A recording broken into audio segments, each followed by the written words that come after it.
Like that's her whole. Alrighty. Yeah, that's her whole thing is that she wants people to hit hard. Alrighty. Yeah. Do we want to tag? Do we want to go ahead and tag Bear? Let him know that we're going to be starting soon. Okay, and yeah. He'd probably no, but might be a good idea in case he's got notifications or something. Yeah. Okay, so we are live. You okay? Sorry, I had something in my throat. Oh, okay. Let me just make sure that sound is okay. Well, I should probably also roll for healing. Okay, so I. Okay. Are we so are we using good. the buff? Are we using the buff healing in here, Boone? Yes. Okay. Yes. It was here where it was first pointed out, actually. Yeah. Okay. So last week, or not last week, last session. Okay, let's go ahead and.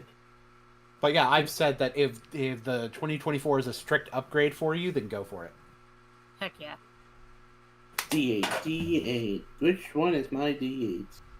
But if the 2024 version is stinky, then you can just ignore it. Yeah. I mean, Lord knows in both of our campaigns we're homebrewing enough as is. I would like to note that and I think most people should do things that way, by the way, is in general. You know what I mean? Yeah. Like if it so makes sense. Plus my con. Okay, so. And I will say, using the 2024 rules, fun fact: Pacifico in Strixhaven does have healing word. So. Okay, so that's a 7 on the die. So I add 7 plus the 3 plus the 2. That's 104 HP. Damn. Fine. Yeah. Tuffy may not have armor yet. Hopefully that's something we can fix soon. Yeah, I need something to increase my dex because, like, oh my god, my poor squishy mage. But like, at the very least, Tuffy makes up for it by still having a pretty good big people. Almost befitting Wigglytuff's high HP stat. Yeah. So, session recap? We haven't started yet. Have we? No, I mean we're live, but you know. Yeah. We're just here. Hi. Yeah. Hi. Yeah, we're talking to this. We're talking to Dave the Pigeon. Yeah. Hi, Dave. How you doing? Hi. We were just talking about you. We were just talking about you.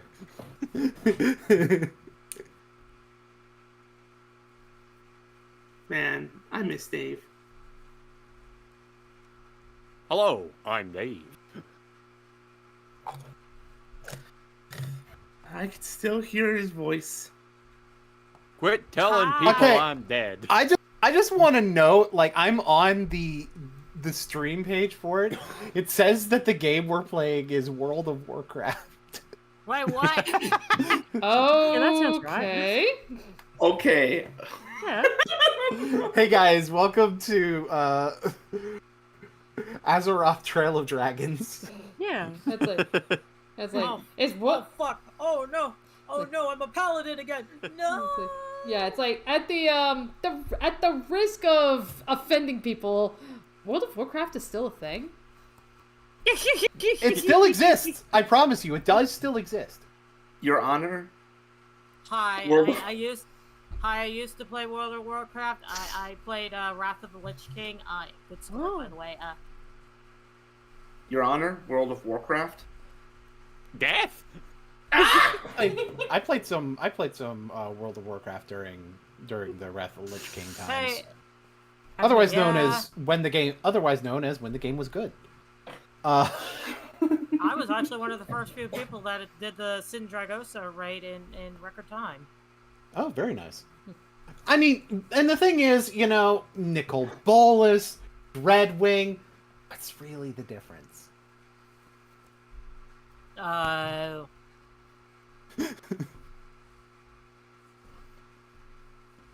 So anyway, I started blasting.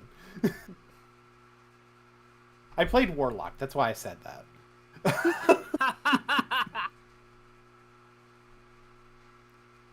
Actually, most of the time I didn't start blasting because most of the time I was demonology. So aww. I'd be sending out summons. I'd be sending out my pet demons. Demons. Like What are you there talking there about? What are you there- talking there was- about, Boone? Your demons are right here. it's where my demons hide. It's where my demons hide.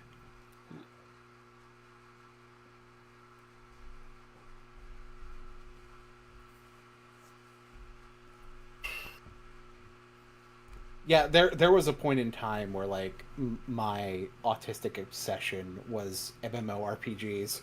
Mm-hmm. Oh, I'm sorry. I mean, this was back when like Runes of Magic was. I think Runes of Magic still exists, but it was back when Runes of Magic was being talked about a lot. I think this was even during like when EverQuest 2 was going free to play. Oh. Yeah, so I was playing like Yeah. Ragnarok Online. Oh, I'm so sorry. I know. I Well, it's like I think I tried- I started like, oh yeah, let's play the original version, and then it was like then I started discovering like, all the fan servers. So then I was playing on the Oh no.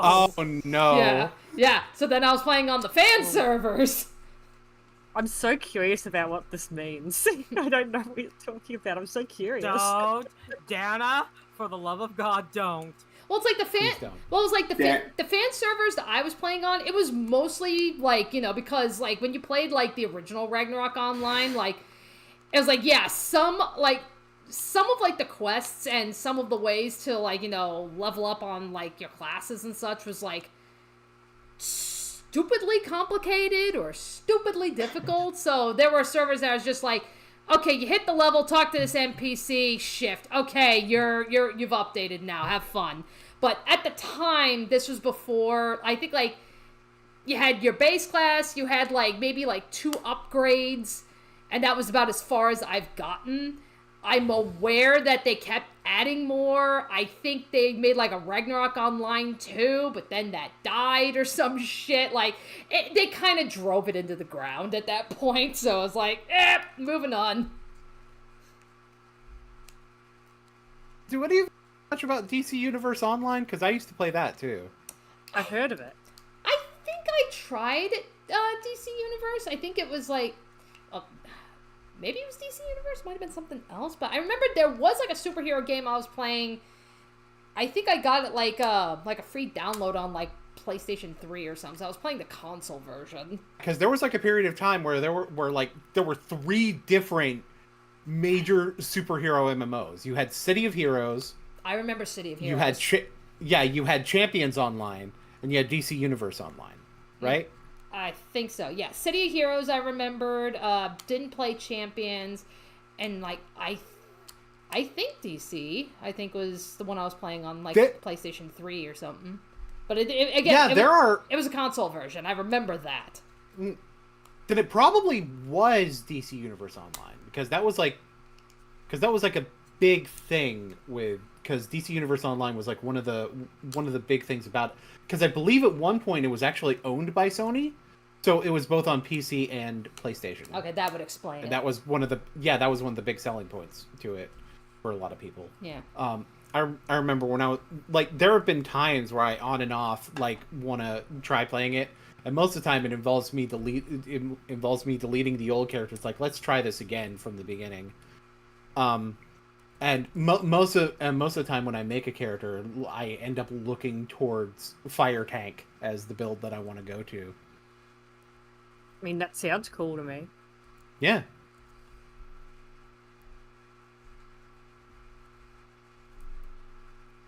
I played a League of Legends for a bit. See, I'm so sorry. I never got into League of Legends, and See, the thing is, what I've heard though, it's like, it's. I love Arcane. Even the second season was flawed, but I still really enjoyed Arcane. Not enough to make me want to try the game. Like the thing is, like, when you look at the story writing with the League of Legends type stuff, it's actually pretty decent, right? Mm-hmm. Like, at anywhere from good to decent, right? Gameplay just doesn't work for me. Yeah. And of course, I have no room to talk about I'm so sorry with some of these games. I played WildStar, okay, so. Well, I was like, for a while, I was playing Perfect World. I'm so sorry. I played Neverwinter for a while. Guys, I think MMOs just suck. I played a day of RuneScape, I think it was. Oh, wow, that's old school. Yeah, no, RuneScape is allowed, honestly. Like, I never personally got into RuneScape, but I get it. Yeah, I got friends who love it. Yeah. Like, I absolutely get it, and I just never landed on it at a point where I was going to. Yeah. I thought it'd be around for longer. Only a day. Mm-hmm. Okay. Yeah. Neverwinter was pretty decent too. Yeah, that's true. I'm just gonna look at the chat and see if people are like enjoying this weird ass conversation. Nah. Nobody's they even hate in us. chat. That's okay. They hate us. That's true. I would too, honestly. Alright. Alright, so now what? Okay. Well, I mean, we've. I mean, it's almost a quarter after, so it's like, I guess we'll just wait for, if Bear shows up, great. Yeah. Yeah, because like, we know Ika's not going to be here tonight. Right. Yeah. We know for sure that Ika's not going to be here. Yeah, she's sleepy girl. Yeah. Bear might just be asleep. Yeah. At the moment. That's fine. Like, it happens. Yeah, I mean, like, the easy excuse with Ika is that she's showing Garuk around Ravnica. Showing Garuk around Ravnica. Oh yeah, brother. Anyway. Alright, yeah. Alright, so we've given enough time, so. Yeah. Previously on Ravnica Turtle of Dragons. Ermagerd, it's Ravnica. But you guys weren't on Ravnica in the last session. You guys were on Kaldheim. You guys were specifically before Big Metal Motherfucker. That's his name. Well, his name is Thalmor, but everybody calls him Big Metal Mother. We're getting there.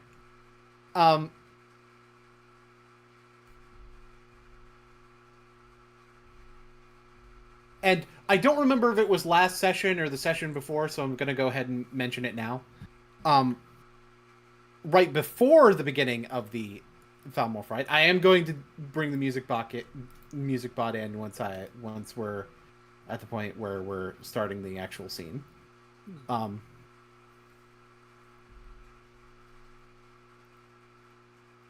Tuffy had been on. I think I remember bringing this up in a recap, so it probably was the session before, but I'll mention it anyway. Tuffy had been on Thunder Junction, seemingly brought there by Fervor, and Tuffy and Simon were helped out in being able to escape by Tybalt and his group, the Blaze Gang, which consisted of the Blaze Brothers and the Bone World Order, along with Dagger James and Rockhard Juice Robinson. I did not make up that name. By that last name, I'm not the one who made it up. Just an FYI. I don't know how I improved that name. But anyway. You guys had a big fight inside of the lab. After freeing Ulfnir.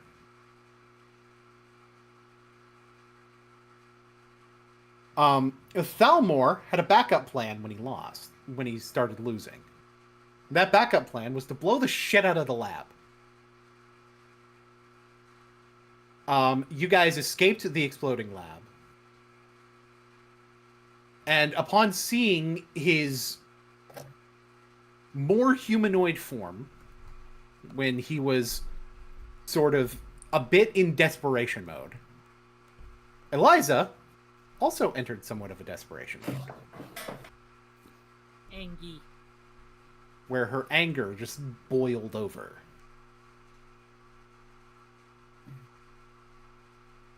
And took control of her as she became her form of the spirit dragon.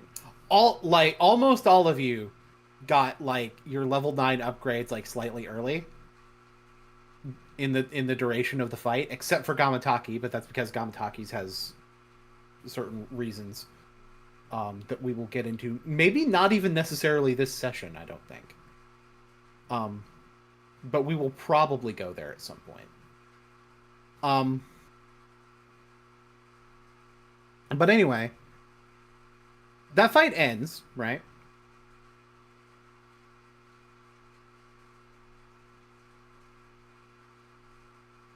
And Eliza is still angry.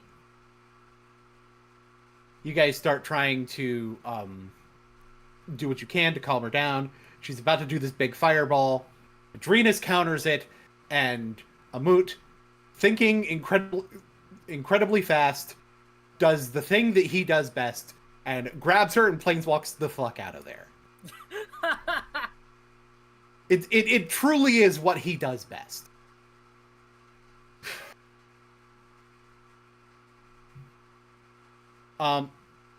But we're not going back to see what happened with that. Also, Ick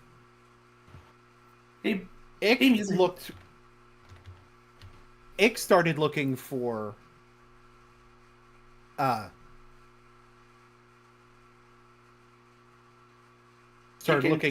Sting. Ick and Tuffy started looking for Stingray.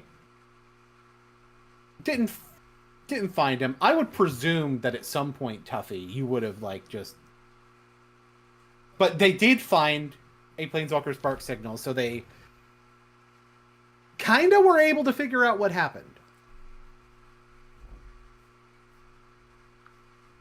If he's dead, it's not on this plane. Right.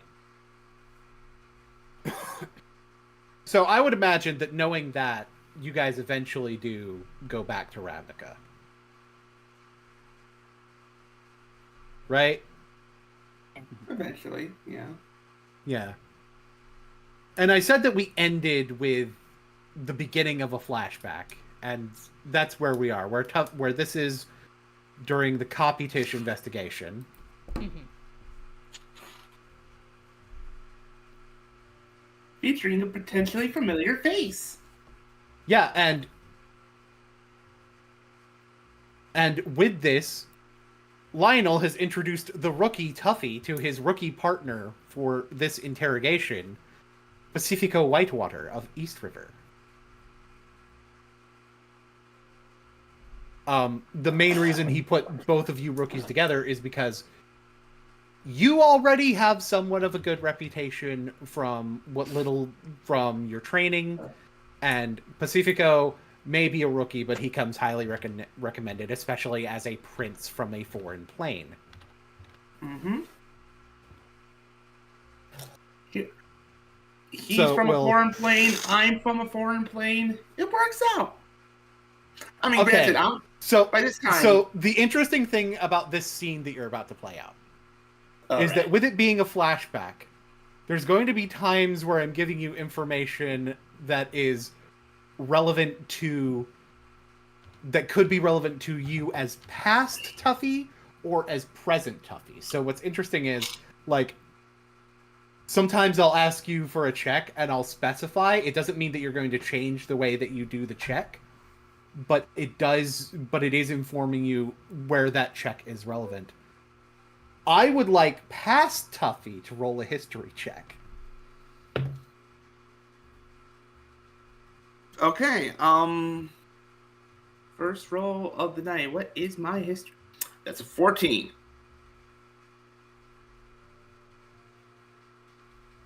here's the interesting thing. Past Tuffy doesn't remember being from another plane. I'm assuming at this point, this is where Tuffy has gotten so embroiled in his work, even if he is still just a rookie, that what happened with Training intense, bro. Yeah, that what happened with his at Thunder Junction is just now not even a distant memory. And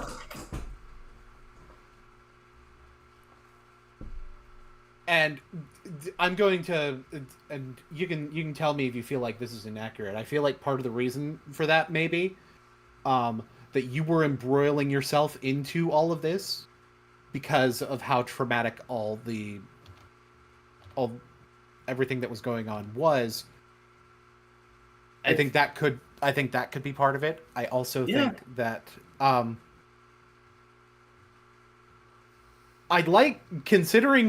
I'd like present Tuffy remembering this stuff to roll an Arcana check.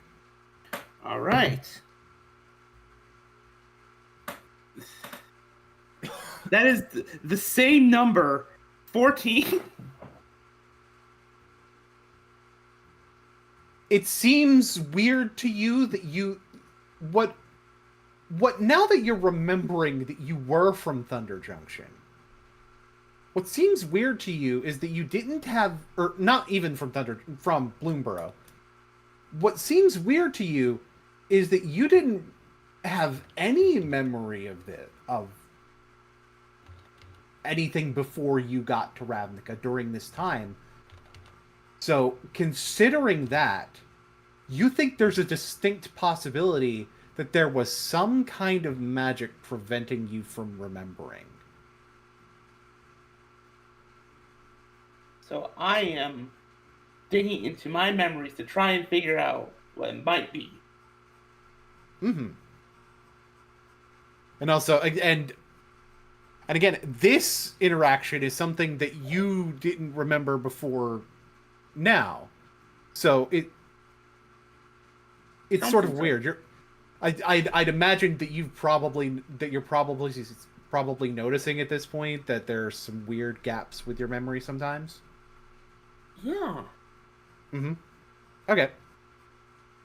So I was like, all right, I'll cut the two-way mirror on so you guys can see who you're dealing with.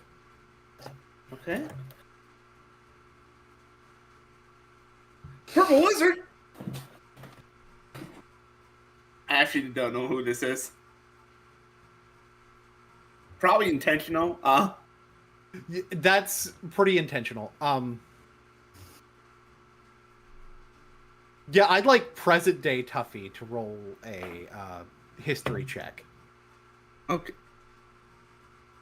May I re-roll? I got the same number again. Re-roll it. Yeah. That's ridiculous. Nah. We have a dice jail going on? Maybe. Okay, finally, a different number. 17. You understand very well why you wouldn't have put together the pieces then. Mm-hmm. But when you see him now,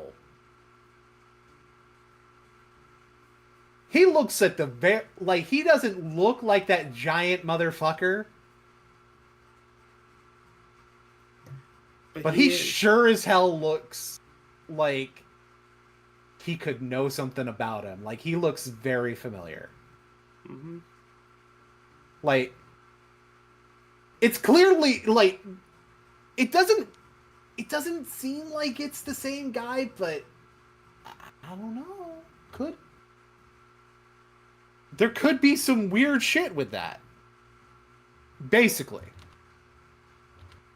Like, maybe he's related to him or something? I don't know, it's like... Eli Laredo, based on the name, possibly from... Actually, I'm not really familiar with where that name would come from. Tuffy would like to read that name? Sure, I will put the. I'll probably end up redoing this later, but I will go ahead and put into the Thunder Junction chat Oh, I can the do that name easily. of this NPC. Thunder Junction. Well, no. The thing is, Pacifico didn't really know where that was from. I know. Would Tuffy know? Past or present? I'm assuming present, maybe, but would past Tuffy know? Past Tuffy can roll a history check with disadvantage. All right.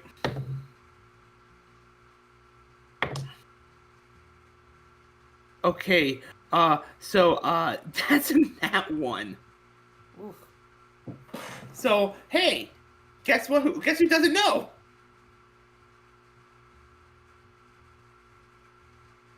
Yeah. When Past Tuffy is trying to think of what plane that name could be from. I don't know, something milk related, I guess. Oh my god.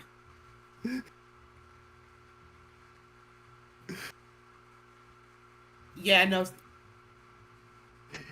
Would present Tuffy like to roll a history check? I would like to roll a history check. Yeah.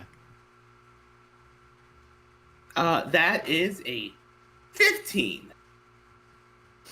Which is slightly better than the 14 I was getting. Yeah, and especially since the DC will be easier with you remembering some things. That you're not very familiar with Thunder Junction, but you almost try to like hear it in Simon's voice. And it sounds like it comes out pretty natural. Mm-hmm. So in present day, you can figure out where he's from. And by the way, yes, he is short, and he is a kobold. Oh god, is he a kobold in a trench coat? Actually, let me pull up the Hero Forge model to be able to confirm that. Yes, I did make a Hero Forge model for him. Oh no! Like any like it's Okay. a prop. This version of his outfit, no. I will say there's another version of the outfit, and all I'm gonna say is maybe.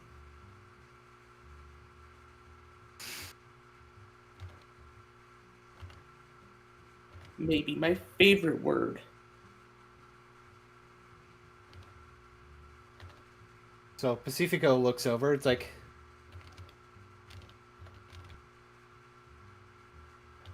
did you guys have slash wounds, right? So are we thinking claws?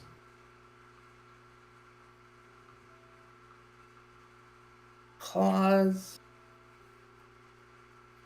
Maybe a knife.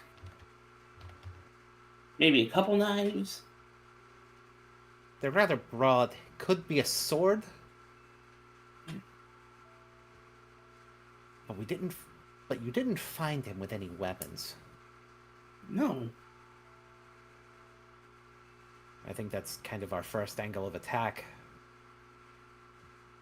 Figure out if he disposed of any of his gear.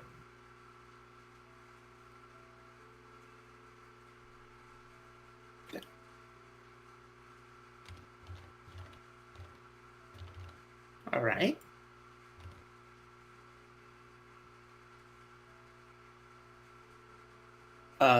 Is there? What else is there? Is there? Do I know there's anything else? With the thing other than slash marks.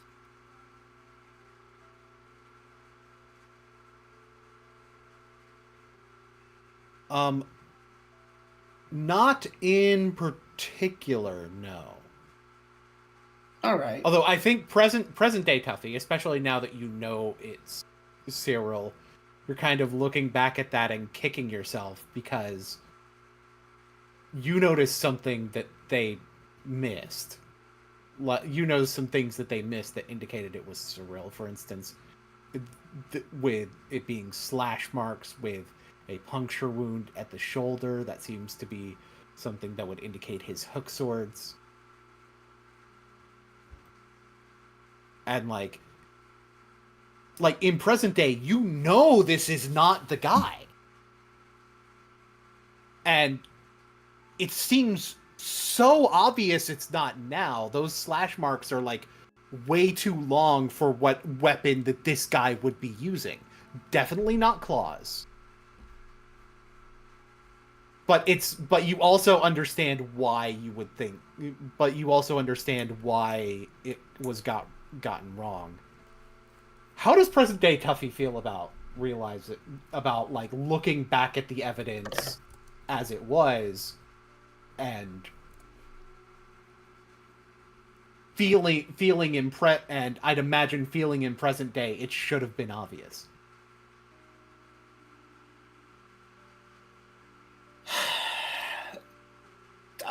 You can know it if you were there with Tuffy. Like if you were there with Tuffy, which I would imagine if this is shortly after trying to find the Stingray, it might be able to recognize.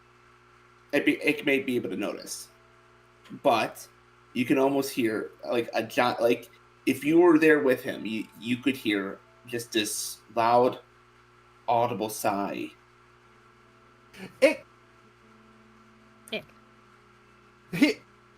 feel like we're going. I feel like that's good. Can you drop your token in?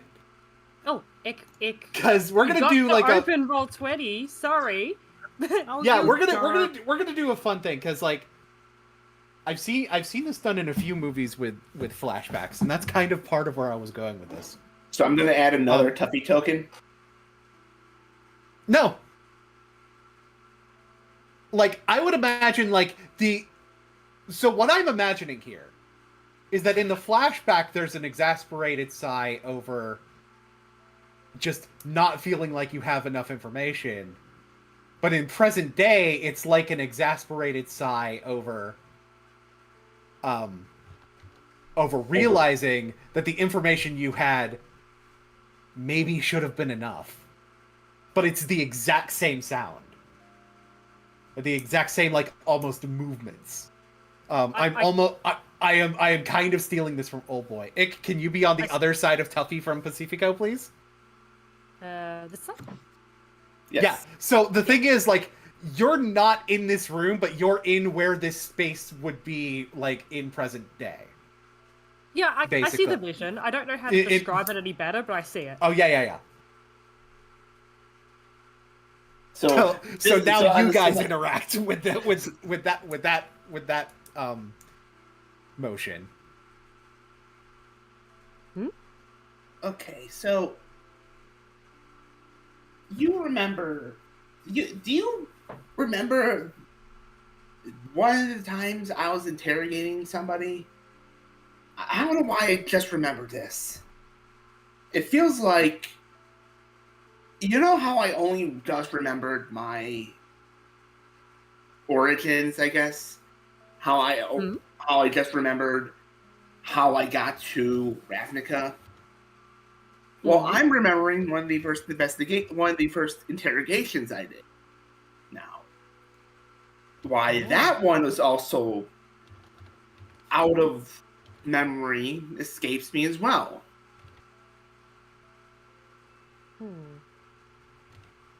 And not only am I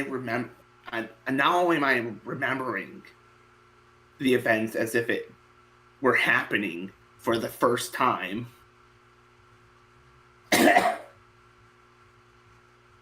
but I'm just... You ever remember something like that should have been obvious and you're kicking yourself over it?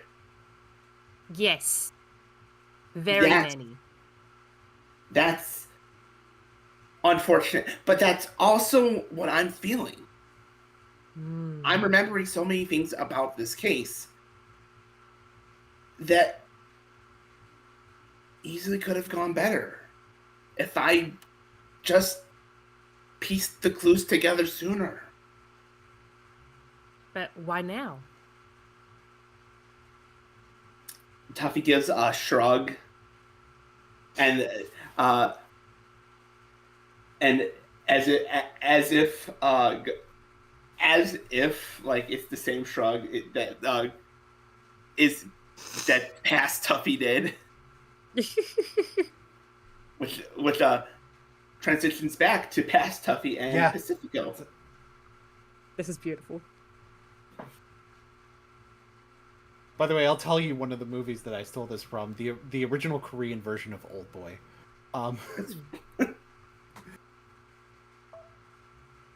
It's a good bit. Mm-hmm. So past Pacifico is like, right, so that's sort of the first degree of what we can ask. I mean, we already have him around that location during that time. Even if he didn't do it, we can ask what he saw. If he is innocent, maybe we can get something there.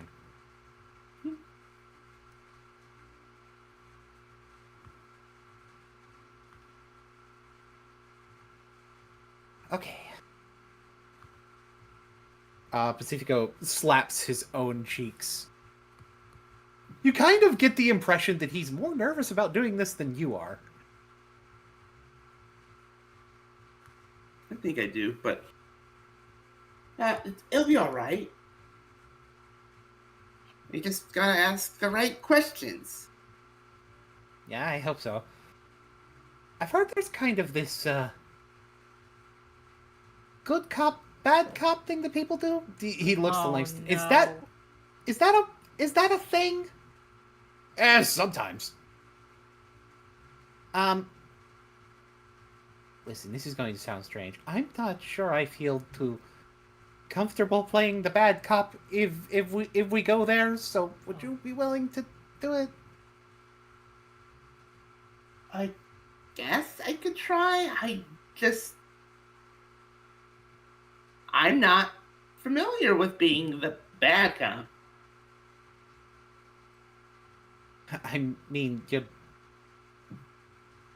truthfully, you're probably better at intimidation than me. I mean, he kind of like flexes and points to his arm. I want current Tuffy to do a perception check. Oh, perception. Much better stat than all the other ones so far. And I got a better roll. 24. Okay, considering the outfit he was wearing, it's understandable that you didn't see that at the time, but especially since you know Pacifico better now than you did then. Him not being, like, super strong is, like, not as true as he thinks it is. He thinks he's like that, Geff. Yeah, and it's like...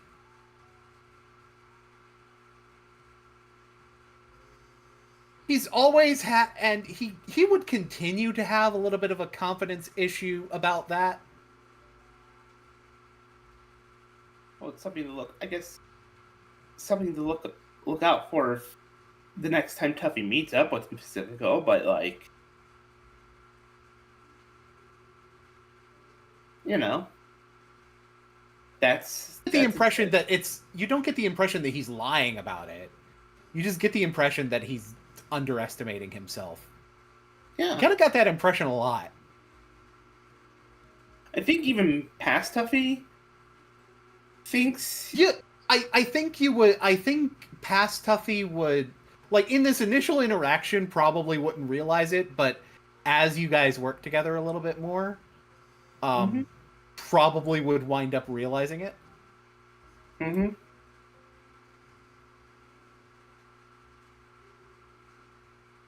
So we're going to do like a camera swivel to you guys entering the interrogation room. Just the camera's going to swing and you're going to be in there, and that's how it's visually going to transition. Cool. I like tricks like that when it comes to the editing too. It's like, about time somebody got in here. You got Who are you two what? Who are you two puffballs? I am Officer Tuffy. And this is Whitewater. Pacifico is like pretty formal. He's got a hand behind his back. Officer Pacifico Whitewater. Pleasure to make your acquaintance. Pleasure, right. Okay, go fuck yourself. That's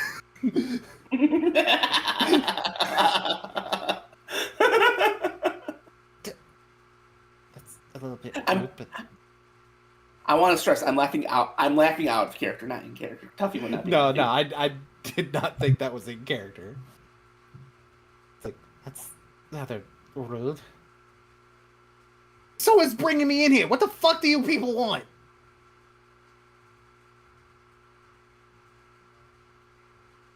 You were at the crime scene. You were at a crime scene with weapons that leave marks similar to what we found on. This is still like investigating like the ex-parents' dead bodies, right? Yes.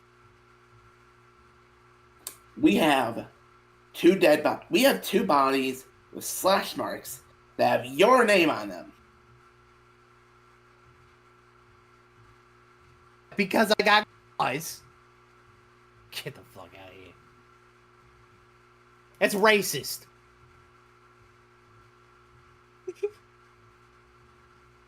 Do you have any weapons? No.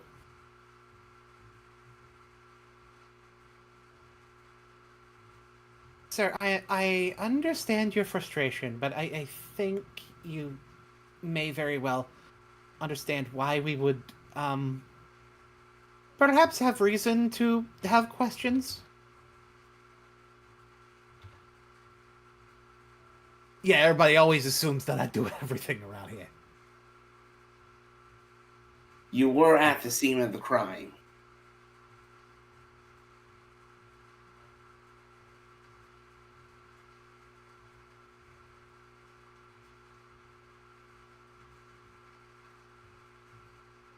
Sure, but I'm telling you for real that I didn't see nothing.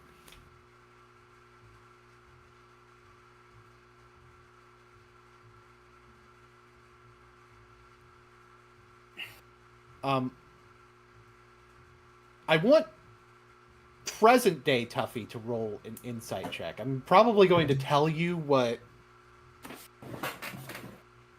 Let me just double check. Where I'll probably just tell you where past Tuffy thought of that comment. Okay, so that's a nat 20 for a 26. Okay.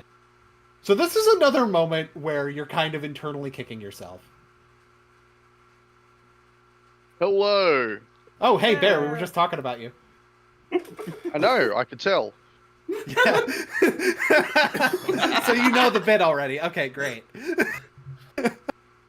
Hi, everyone. Sorry I'm a bit late for this week's episode. I'm sick enough that I was prescribed a fucking inhaler. Ooh. Oh, Damn. I hope you get better soon. Oh, I'll be fucking fine. Trust me. Oh yeah, All yeah. right. And if you need to dip out at any point with that, we understand perfectly. Yeah, if I need to dip out, I'll make it well and truly known. Okay. But I should be good. All right.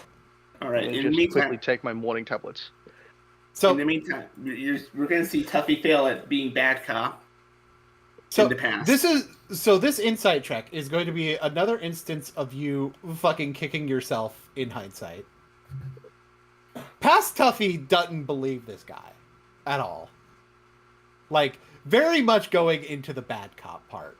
Like, and expecting and knowing that perpetrators will have a tendency to tell lies. Yeah. However, with your more experienced mind looking back on this so directly, present day Tuffy can tell that he's telling the truth.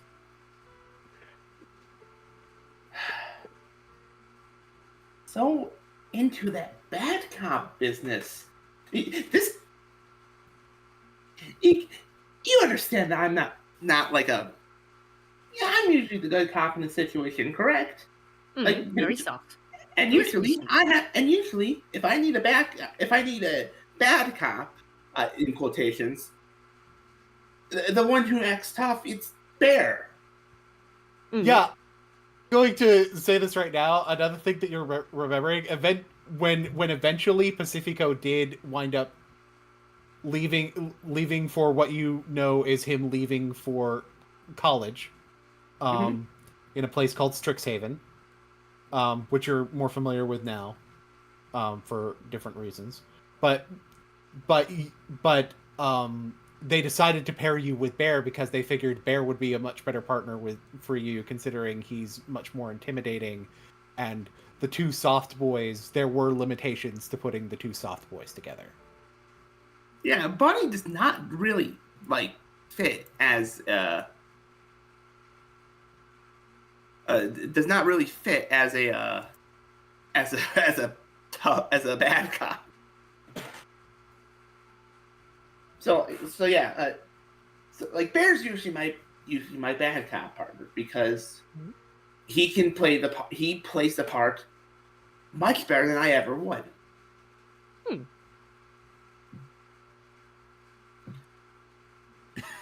He's more than just a bad cop, obviously. He's a great friend, he's a great partner. But in the interrogation scenes, he's much better at that. It's because he's intimidating. It's because there's a lot of reasons for that. But I just remembered when I was trying to play into that bad cop bit, I was immediately distrustful, immediately trying to play up the bit. I was not experienced. And if I knew better, maybe I would have been able to figure out that the one we were interrogating was telling the truth, telling the truth when I was saying he wasn't. And part of the reason, by the way, it kind of makes you feel bad, is because you know that with it being with going through with this, when it seems obvious now that this was not the correct direction, it took time away from that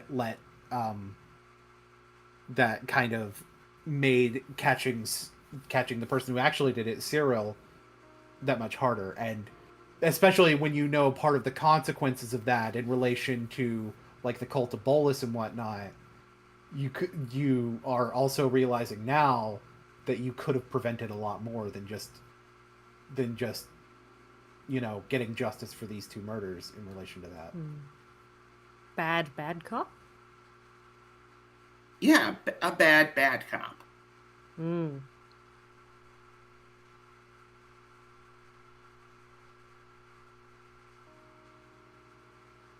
Okay, do you two have anything else for me, or are you just gonna continue staring at me the whole time?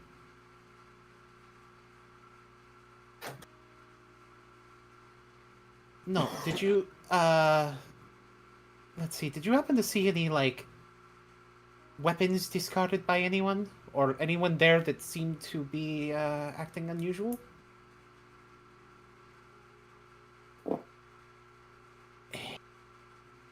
Briefly, I saw one guy, okay? Going through pretty fast, that's why he stood out. I didn't get a good look at him, but I saw him. A likely story. Preston Tuffy, it was a likely story.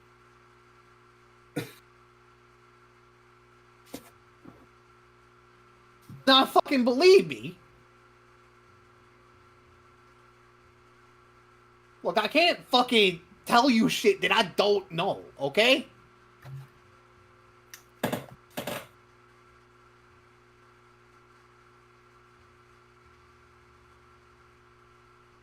Details that stood out.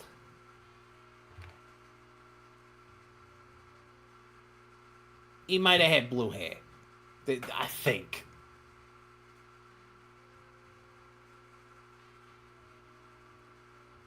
Do we know anyone with blue hair?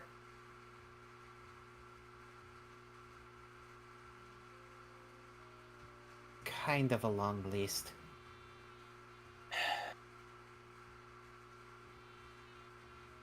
But again, Tuffy, in present day, you know what that indicates. Cyril.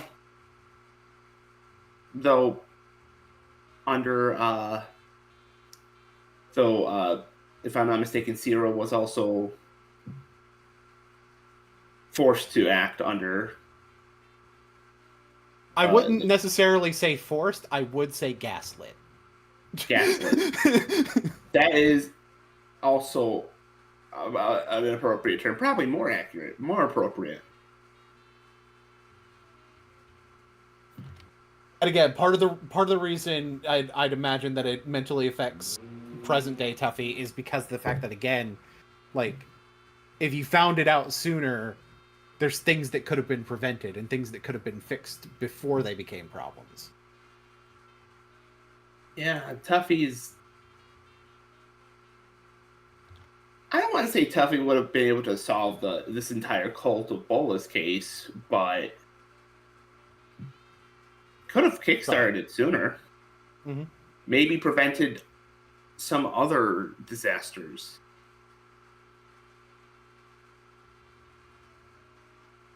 You know? Mm-hmm.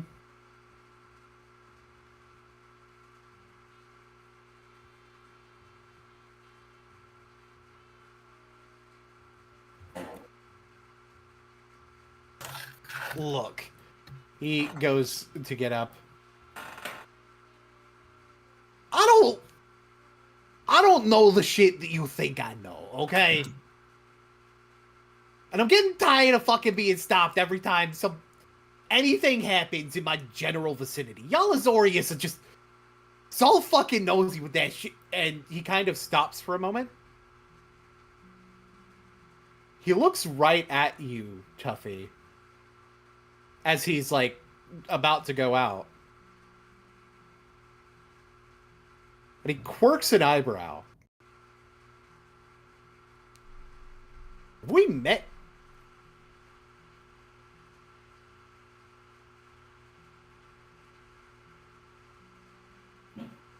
Is this where past Tuffy rolls? No. Because Cool. I'm going to say that the answer for past Tuffy is no, for sure. For future Tuffy, roll a history check. Okay.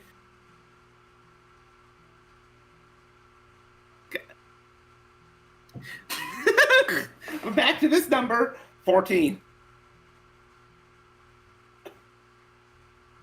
Hello, my name is Bear, patron saint of giving Tuffy 14s.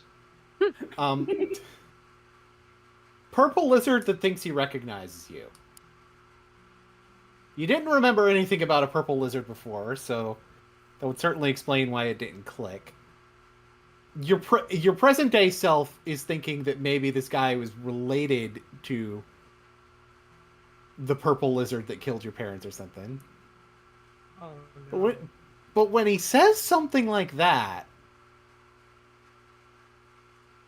with your present day understanding, part of you thinks, wait, maybe he is the same guy, but why does he look so different?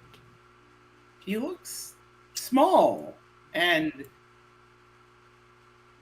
almost like he's in a trench coat.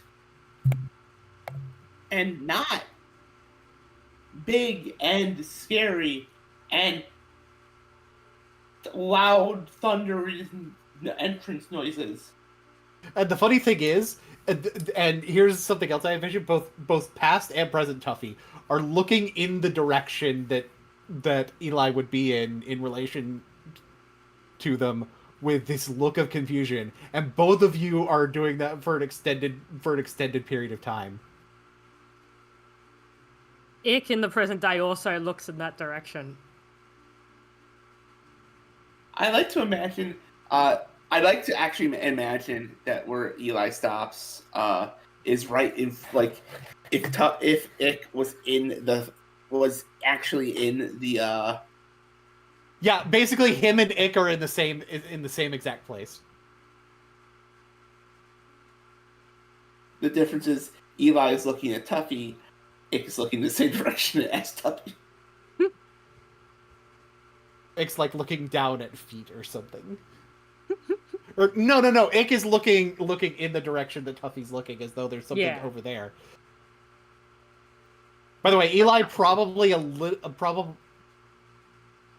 Eli's like 4 feet, about maybe 3'10". Oh, good. Tuffy is I think I recommend Tuffy's height to be 4'3". So which is not terribly different from before, but still short. So Tuffy would only be slightly taller if standing up. It's like,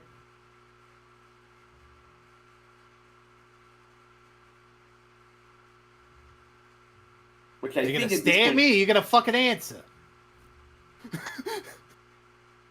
In the past, Tuffy shakes his head and is like, "No, I don't recognize you." In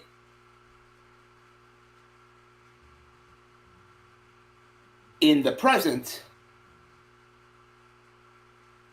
Tuffy also shakes his head the same way. He's like, "Oh,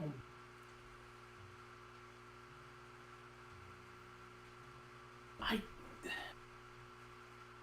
didn't recognize. I didn't recognize anything back then, but like now."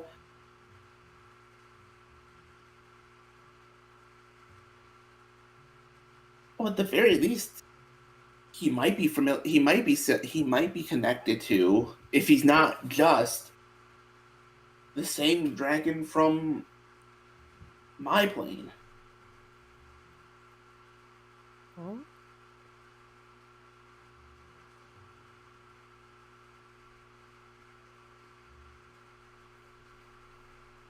Yeah. So.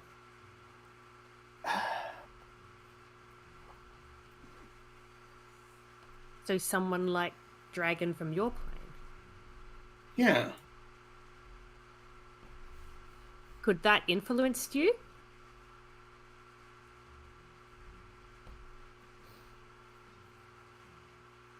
Possibly. DM, could that have influenced me? With like it. Ooh. I didn't think of that. But I am able to come up with an answer to that. On perhaps a subconscious level, it might have made you playing the bad cop in some ways easier, in some ways harder. Easier because it was easier to like slip into that animosity because subconsciously you felt it. But harder because if he's genuinely telling the truth, that was harder for you to see. And based on it being past Tuffy versus future Tuffy, I know better. Tuffy knows better. Mm-hmm. And Tuffy knows, gosh darn it, Yeah, if present Tuffy had been able to recognize even the aspect of, I don't know why, but I kind of hate this guy, like, he probably would have taken himself out of that interrogation room. Mm-hmm.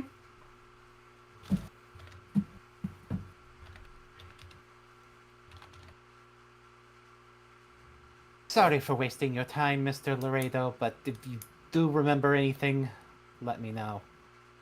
Or let us know. I'll let you know, pretty boy. And there it is.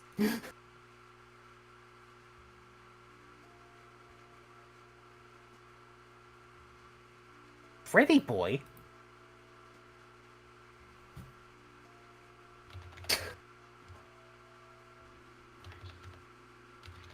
He's just like...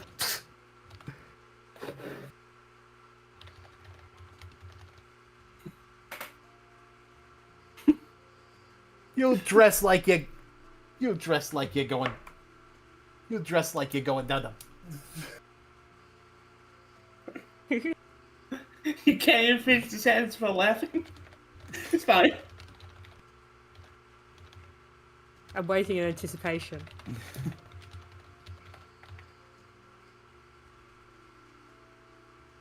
You dress like you're going to a ball at Devil's Gulch, kid. What's Devil's Gulch? Never mind. I want to see if Tuffy. Can I roll to see if Tuffy responds in any way, even if it's like in agreement? Past Tuffy, I mean. Past Tuffy. What did you want to roll to see if you responded? I don't know. With that? I mean, like, whether I disagree or agree, I guess. I don't know what you'd roll for. You know what? Doesn't matter. You know what? Let's make. Or what did you roll? I rolled an 8. An 8.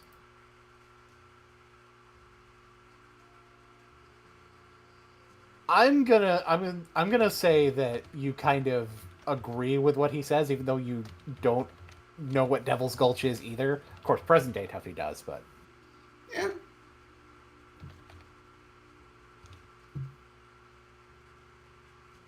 I mean, I guess he wasn't wrong on that part, on the dressing part, but like, it's not like it's a bad thing.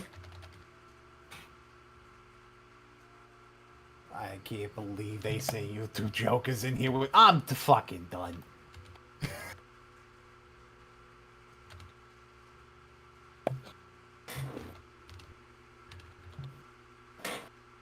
And he doesn't give you guys a chance to tell him he's free to go. He just leaves. Langston goes over the intercom. You know, that didn't go as planned. I think I need help playing bad cop.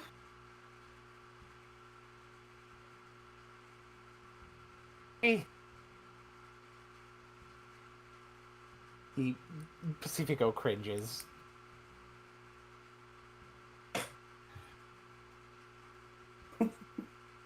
If it helps, I think we do have some kind of confirmation that he is the wrong guy, maybe?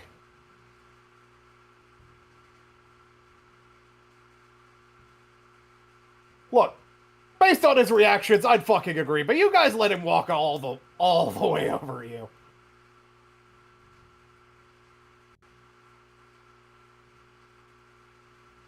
You're right. I hate to admit it, but you're right.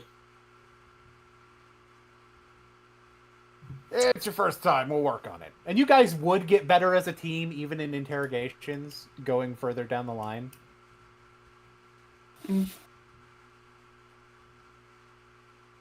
Though, yeah, Tuffy as a bad cop would still probably not be great, but like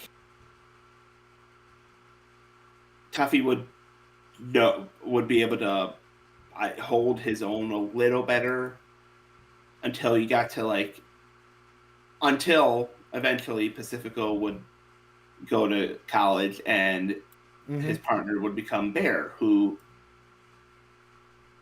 fit into the bad cop role much better,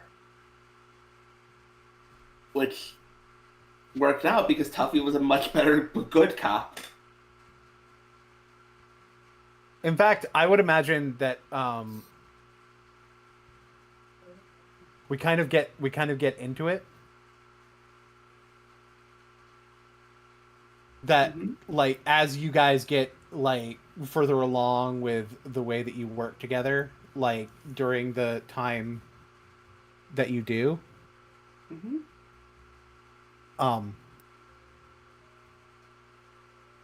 that you guys don't really try to rely on good cop bad cop because you know that you figure out that you two as a pair aren't really very good at it because both of you are soft beans.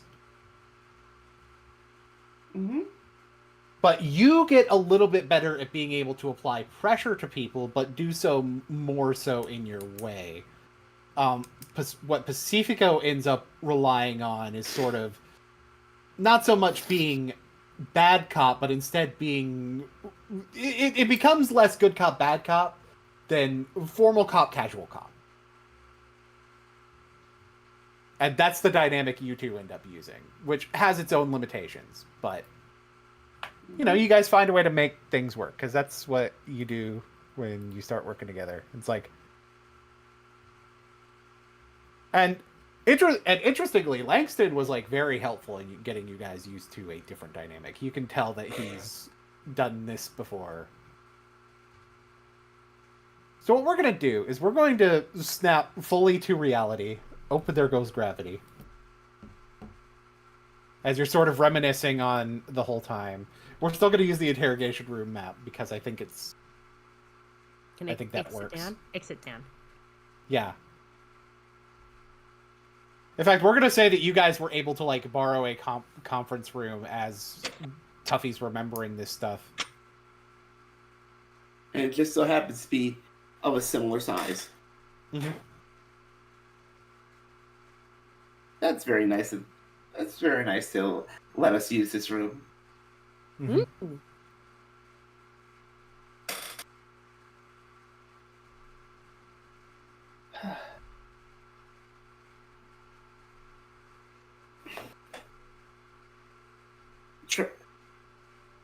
Present Tuffy.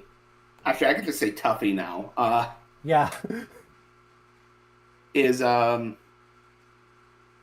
definitely just trying to piece more things together. Why did this not? It's like I remember. Like I think Tuffy remembers Pacifico. Otherwise, so it's not even like, oh man, like. So why could Tuffy not remember this? Was it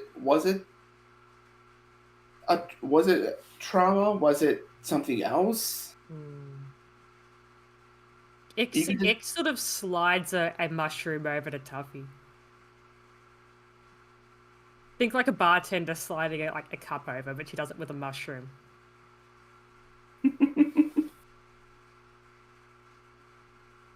Food help. Thank you. He has a little bit of the mushroom.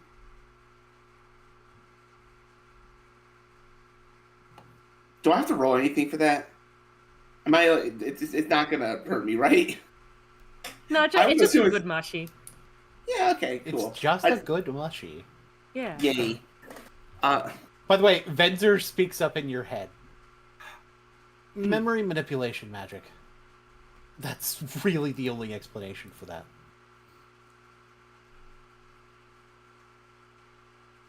Tuffy just Tuffy speaks out loud, so it hears, but like, you think so? Yes. Hearing the yes, Tuffy realizes, oh yeah, you remember the guy in my head, right? Mm-hmm. I think I talked to everyone about it. Like, currently there's a second body that, like, a second soul that, like, attached to me. Mm-hmm. Well, he was just now talking to me and saying it must have been some sort of memory manipulation magic. Oh. But why someone do that? Maybe I can ask him. I mean, if I had to guess, I mean, obviously because someone didn't want you. I don't think it was used on this incident necessarily. What some people forget is that this can have long-term effects on the ability for someone to remember things, especially depending on how close afterwards that it occurs. So you think it might have been related to my past? Almost definitely. The act.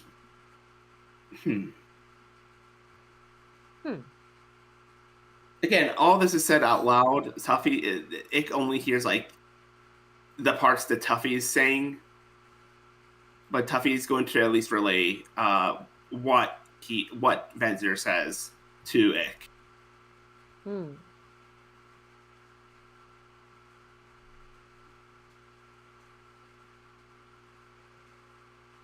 Sorry if it seems like I'm taking a little bit to respond, by the way. I also have someone with me.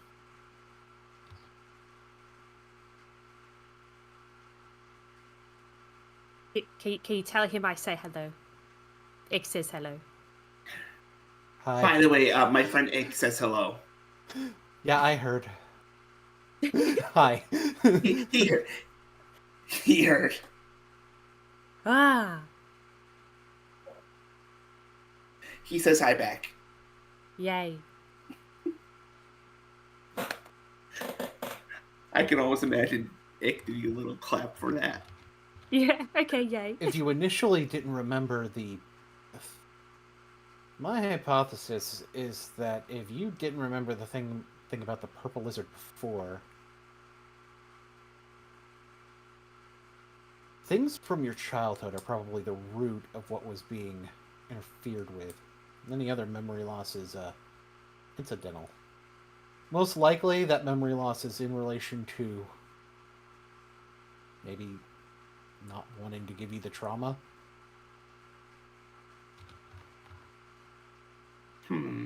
Maybe.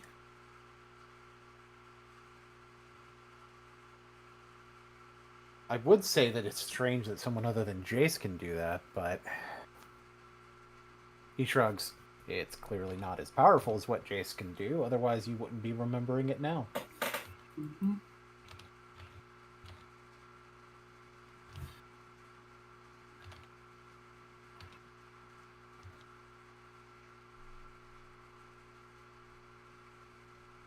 Yep.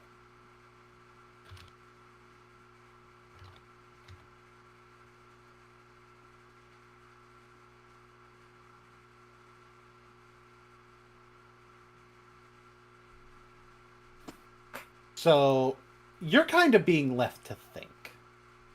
Yep. Lots of thoughts. Mm-hmm.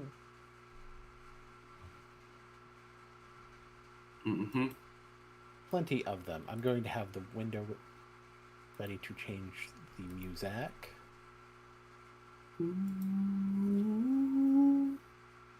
Because I want to do it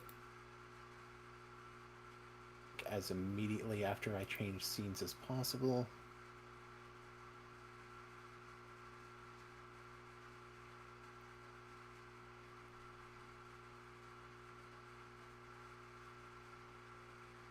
Liza, Oh boy.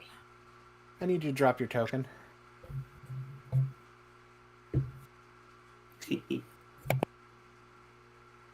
Yeah, I know TP knows the music.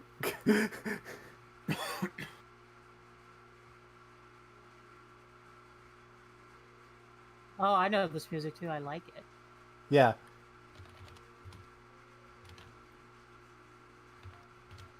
You should. Yeah, I was about to say you should be in spirit dragon form. Sappy form. Alrighty. I got the script. The two dragons landed on a plane that the moot panic planeswalked to. A place familiar to him, but Eliza had never seen before. And by the way, would also be familiar to Bedrinus if Bedrinus was here. Rundown house, still with blood splatters from the last encounter that happened here. When he arrived with her, he was also in his own form of the spirit dragon. That's why his token looks so different. The only thing he knew to be able to control her. Wasn't perfect, but he was trying. Especially when he knew what kind of situation this really was.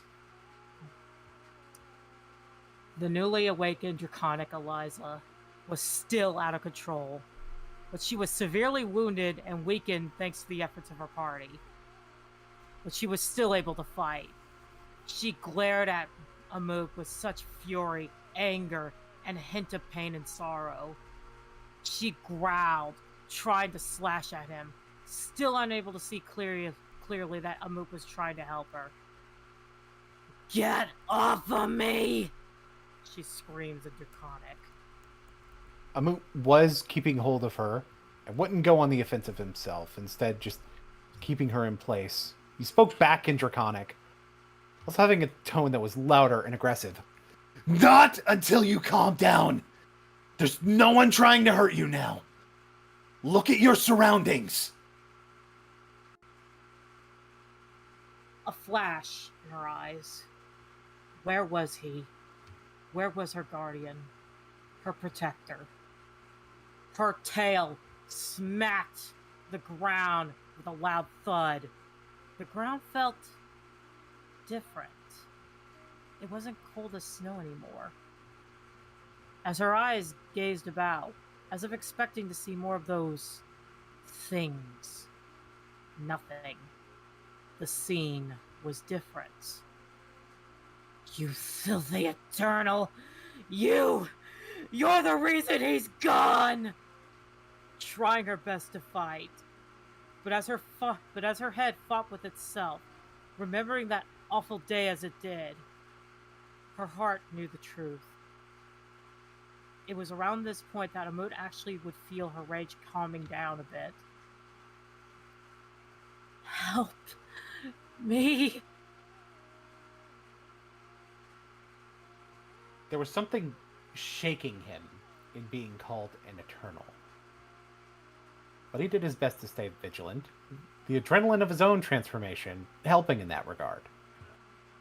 But then he felt her calm down, as rage quelled his own feelings of shame and regret, softened his grip a bit. But he didn't let go in the moment, needing to comfort her just as much as she needed it from him. "I'm here. They aren't. It's fine. Nothing is here to harm you." She still shook and tried to break, but it was a more pitiful flight than rage. "They're not here. You are safe. Calm thy fury, O child of Ugin," her heart said. Despite her mind racing, her growling and snarling started to return to a normal speaking voice. The blood of the dragon that dwelled in Eliza's veins started to subside finally. The ping was strong as well, no longer blinded by that fury that felt more stoked in her eyes. Once again, her eyes were once that Ugin color, returned to her normal color of red. "Amut," she spoke, her voice weak and rasped now. She felt a ping, but this one, it was different. As if it felt that a family member was calling out to her for comfort. The instinct of this ping overwhelmed her rage. Her tail finally beginning to dissolve. A look of worry took over the look of rage and feral. "What's going on? Where am I? What happened? Are you okay?" Even in a state of confusion, she was even worried for him. Considering your transformation is currently dying down, could go ahead and Yeah. flip the token back. Yeah, give me a sec. Amut had scratch marks on his arms, probably a few. And I'm gonna go ahead and switch his back, even though it's like during what I'm saying that he's going to switch. Yeah. Amut had a few scratch marks on his arms, probably a few minor bruises on his legs from her tail. When she had gotten back to normal, he would return to normal in a weakened state of his own.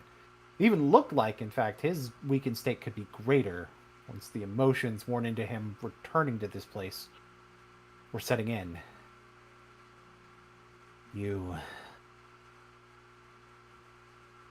He's trying to search for the right word for it. Awakened. And his grip was weak. He was still holding on, but he was shaking. Your more draconic form, specifically. I've had it happen to me. The first time, it's like you black out. Operate on instinct. You were about to attack the others. He does finally let go at this point. So I brought you here, where there would be no one for you to rage against other than me. Oh, shoot. She would look at Amut, seeing the scratches and bruises on his body. I'm sorry. I didn't hurt anybody else, did I? She would hold her head, the rest of her draconic parts disappearing. Wings, horns, claws, and fangs. She also felt that her headaches were finally gone too. She would see the bluish scales on her right shoulder, the only thing that remained of her transformation. A draconic form? She vaguely remembered hearing something about that, but she always assumed it was a rumor, at least until now.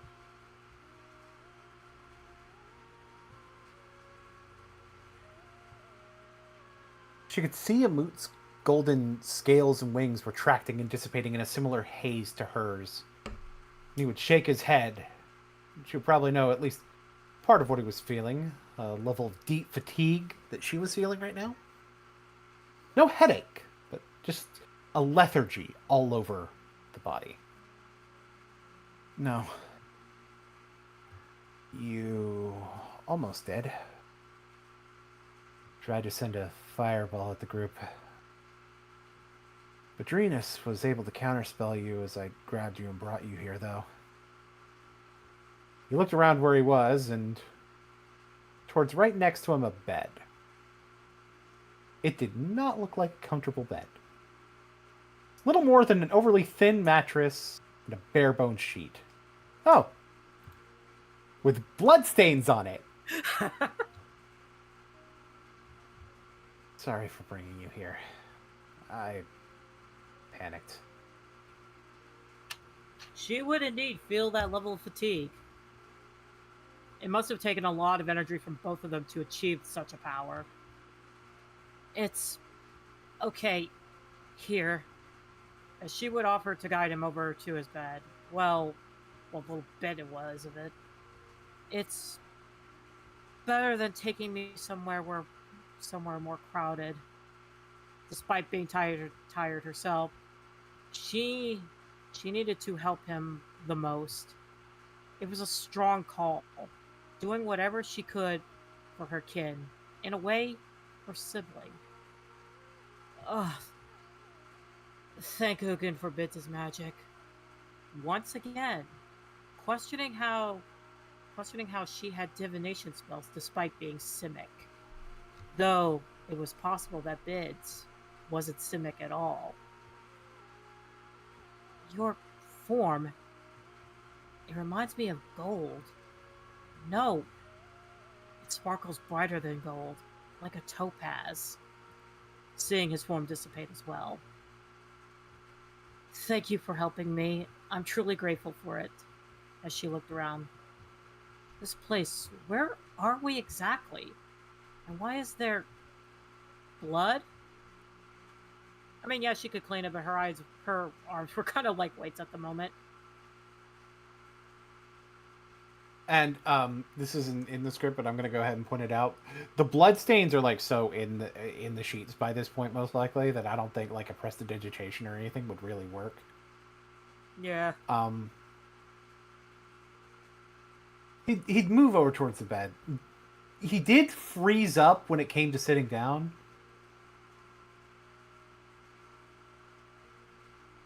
He wasn't shying away from answering Eliza's question, but did still seem shaken to answer.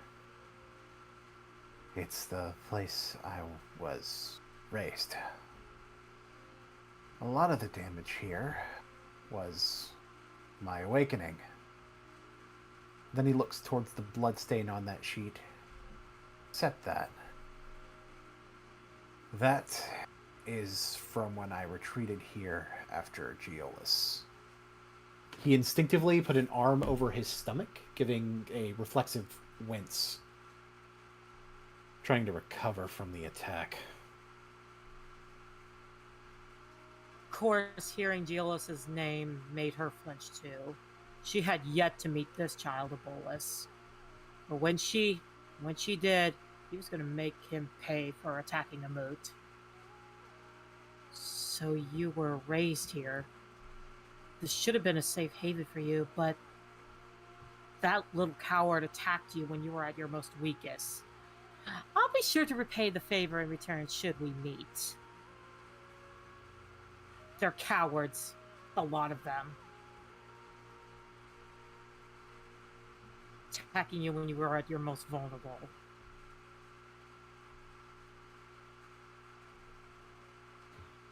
The one who attacked me when I got here was Balthazar. He would narrow his eyes, shake his head, look back down. You're right. I should have been safe here. But I never was. Kind of looks to Eliza.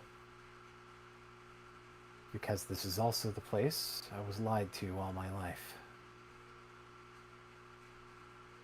You know, the only heir to Bolas. Mentioning Balthazar. Right, the other puppet that we need to cut off. Being lied to all your life. That was something she could never imagine. Yes, her own heritage was kept a secret. But to be lied to you that you were a descendant of something and you were the only one was something she couldn't understand. Bolas had deceived him as a sick and twisted joke. I can't imagine how much you must feel to be lied to about your bloodline, your family, and to be attacked in such a way. Yes, my father kept our heritage a secret from me for my own safety, but he never lied about it. Even telling me how my own aunt died during the war.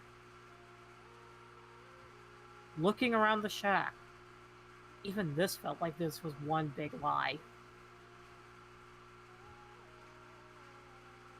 Amuk couldn't really lift his head, but what Eliza saw around them looked like it honestly would have been pretty nice at one point.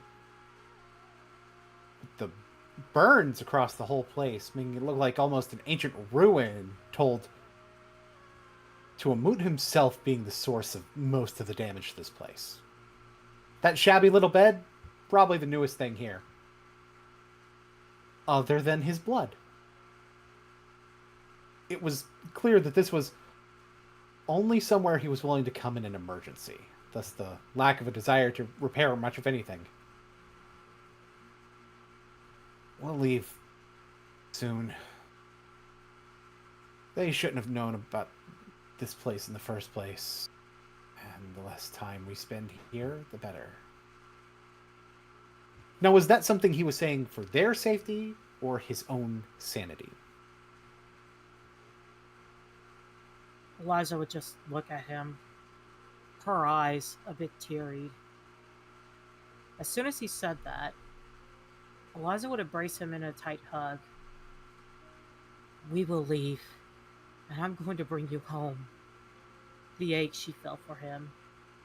Yes, there were times he did wrong, but all of this was just wrong. He was lied to, nearly killed by his supposed kin. No one deserved to endure this all alone. But seeing this, hearing the pain in his voice, him helping her, he needed a home, not this. You're coming home with me. And in Draconic, she says, my family. Amut would initially feel her weight holding him. By the way, I think you guys are going to really like what we do with this next part. Like, stopping him from going berserk again himself. In turn, she could feel a shiver. Tear running down his cheek. He would hear the words Eliza said in Draconic, and look up for a moment, giving a breath, almost in amusement. That word you just said? He looked towards her, and that's the word in Draconic. I've never heard it before. I thought I knew Draconic really well. What's that mean? She would still embrace him, holding him there. Family. It means you're surrounded by people that love you, support you, and care about you. No matter what, they will always be there for you, blood related or not. The fact that he didn't even know what that word meant in Draconic. Eliza was going to help him heal by showing him what it meant to having a real family. Amut was about to explain that he knew what a family was, but then when she explained it, he stopped for a moment, listened. It was like he was thinking about that. Not really verbalizing those thoughts, then lifting his head for a moment. Almost like he heard something, but it was more of a sense. He'd just turn around out of it. Like, he's still shaken up, but he's trying, but he's... Boy, does he want to look strong. I think we can go back now. Back. And he looks over his shoulder. Home? I don't want Ick to worry. She would stand up. Yes, come on, we're going home. She would also take a look around. She and Amut were still weak, but it was better to leave now, offering her hand for him to planeswalk with her. Knowing Ick, she's probably ready to glomp you as soon as we return.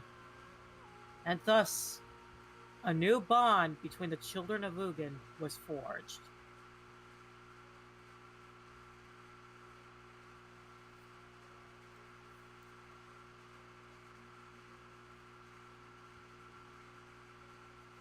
Sorry, give me half a second. It's been more than half a second. I'm not a little bit. I couldn't help but laugh slightly at that. At Ick being ready to glomp him immediately. You know she is. He'd planeswalk back to Ravnica with his cousin. His family.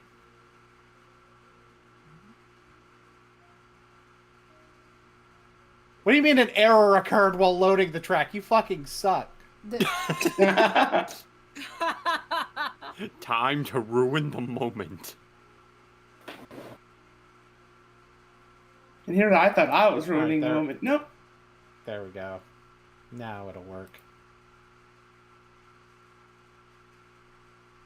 Normal things. Normal things. We'll go back to the kind of the main in Ravnica map. but I have to not be an idiot and actually have the thing open to do so. That would help. Imagine that, I guess, coincidentally, so that we can kind of tie things together a little bit. Let's have Ick, Amut, Tuffy, and Eliza in the same place. Okay. We'll figure out where that is. Probably somewhere in New Prov. Echo. All right. Yeah, because that's kind of where Tuffy is. There we go. I'm going to clean up some tokens so that I can put them where I want. Yeah. Where I want, when I want.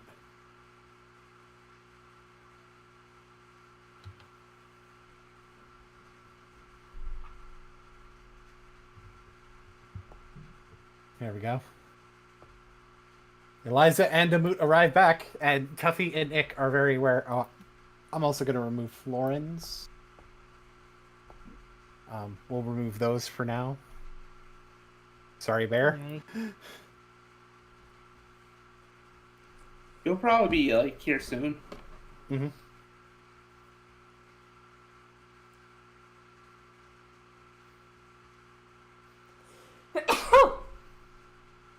Oh, okay. So it's like, hi. Sorry about that. It's a dragon thing. You all safe? Yeah. Hey, sorry about that little scare. I had no idea that could happen. Ick didn't either. It's okay. Look, I almost. Look, I wanted to make. I'm also sorry about like hitting with the axe, even if it wasn't the sharp end. I wanted to make you. I was trying to protect everyone. I understand completely. Believe me, it's a very understandable instinct. Ick and Tuffy also probably noticed that he's got scratch marks on his arms, bruises on his legs.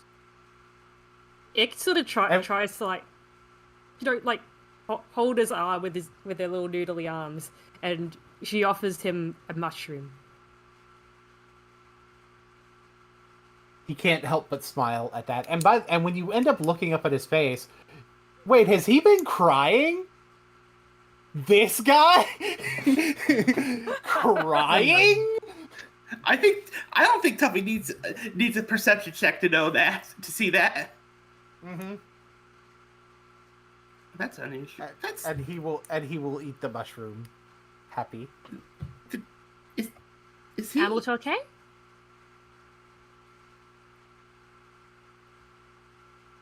Where we wound up going brought back some bad memories. Ick understand. Oh, you also have memories?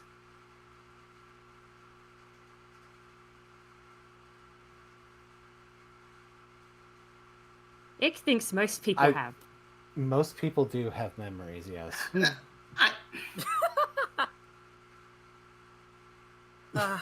Fair enough. I should have worded myself better there. Truly, for a moment, it could have been sharing the brain cell. I mean, I still can't remember certain things, but anyway. There's been a lot of revelations, and yeah. I also learned a new word in Draconic. Oh? We might know out of character, but Tuffy doesn't know in character. He will say the word for family in Draconic. Do either of you speak Draconic? No. Oh, I have absolutely no idea how to speak Draconic. I'm sorry. Insult or food? He looks to Eliza. I don't Eliza think it just qualifies as an. I don't think it qualifies as an insult, does it? No, that wouldn't make sense. No, it's no, So it's So it's food? more of a compliment. It's more, I guess you could call it a comfort food, maybe. I suppose. Cupcake. What it means in common is this is going to be very embarrassing that I don't know this word in my native tongue. Family. Oh. Ick doesn't think you eat them usually. Not normally. What?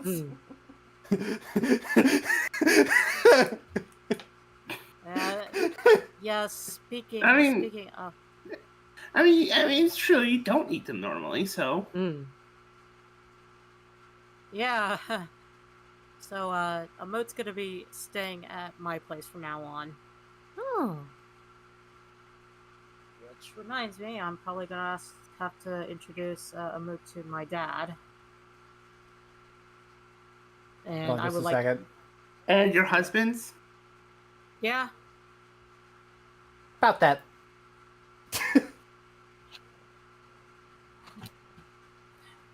Oh, hey, how have you been? Actually, no. Wrong character. I'm still gonna say how have you been, regardless of who it is. Oh. Hey, how have you been? Like, very interesting that you'd be speaking about Heraclede right now. Oh, asterisk. Wow. Yeah, there's been a lot of revelations, and I think he needs to know. Kai and myself already informed him of what happened. He looks over. He looks over, including the fact that you have one, and he's looking at a moot when he says that.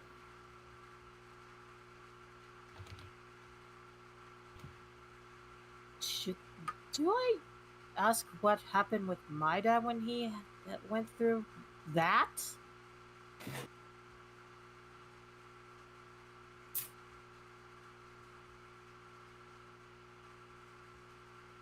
I'm not always the best with emotional responses, so I may not be the person you'd want to ask about that story. All right. Thank you for But informing. However, he did bring up a good point. Eliza, considering how many husbands you have, there has to be a limitation on room in your house. Yeah.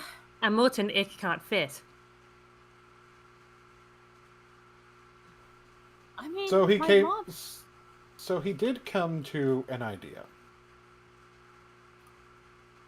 All right. He thought it would be perhaps appropriate for a moot to stay with his uncle instead. Huh. Could I roll a history check to see if Eliza has been to Heraclede's house? Go ahead and roll it. Alrighty. Alrighty, that is a 13.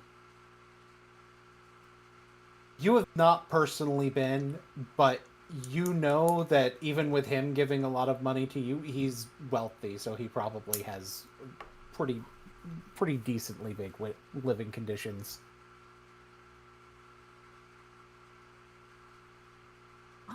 He did say he does have a lot of room, so, I mean, that shouldn't be too much of a problem. Ick wants to see too. It would be up to Heraclede if you're allowed to stay as well, although I have no reason to foresee him saying no. Ick stay under bed.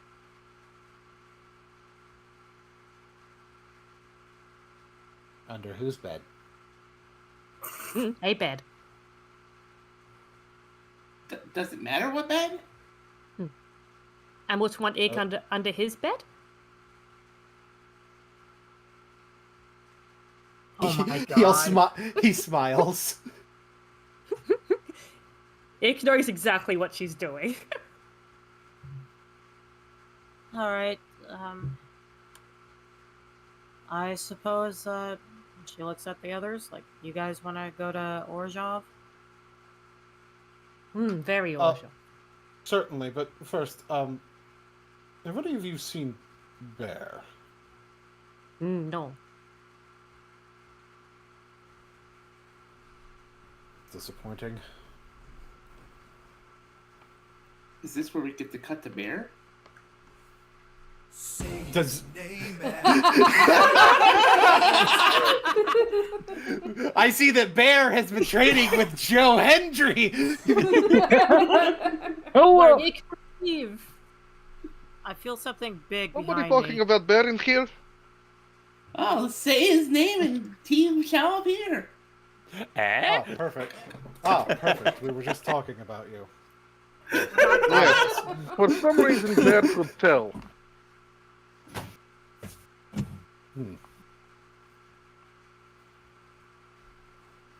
From my understanding, you happen to know a lot about this mysterious incinerator from the fight pits, correct? Of course. Bear has on time been his manager.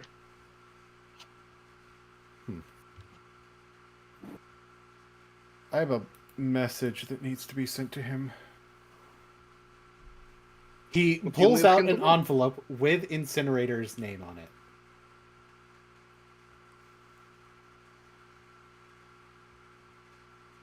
Okay, that'll take us to him as soon as he can ascertain where he has gone this time.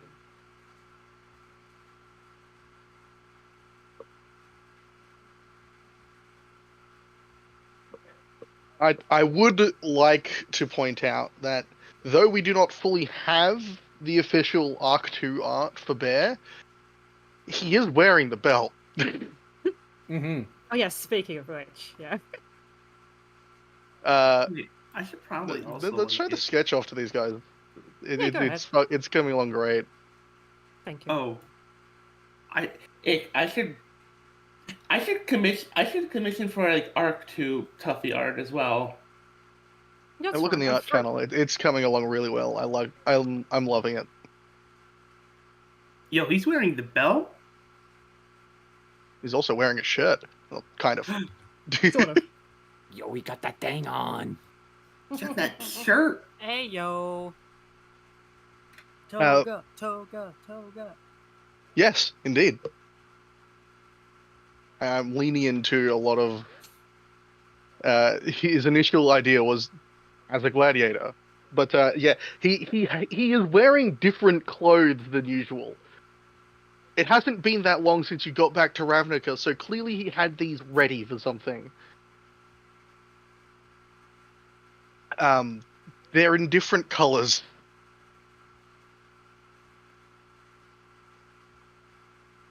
He is wearing a white toga with very azorius blue accents, and the belt is black with a red plate. The black and blue one was claimed very, very quickly by everyone's favorite blue boy himself, the Troubadour.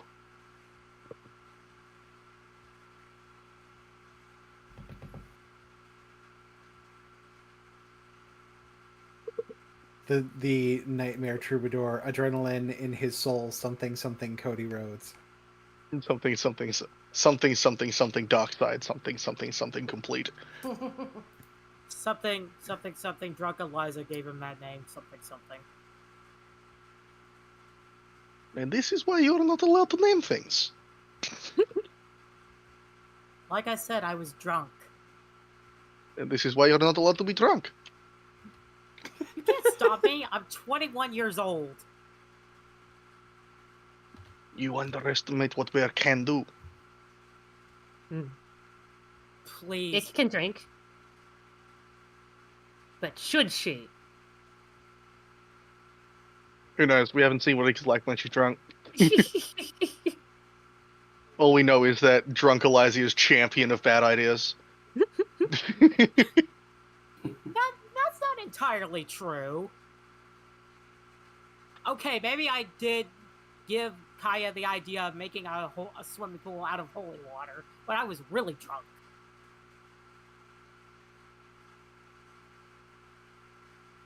That's like a really bad idea, though. Indeed, it's a very not good idea. I was just trying to find a way to make quick cash, okay? Well, you know how much holy water costs. That's like the opposite of like if I was to want to make a get rich quick scheme, that's like the opposite of what I do. Listen, if If you you think want to- I'm bad when I'm drunk, you ought to hear Shadak. Huh? There has hurt Spidak when he's drunk. His ideas are immaculate. The man has more money than God. I've also heard Shadak when he's drunk. He's also very loud. Louder than when he is sober. Which is impressive. I didn't think that was possible. Neither did Bear, but then it happened one night. I mean, to be fair, yeah, Shadak can be loud. You ought to hear Luke when he's drunk.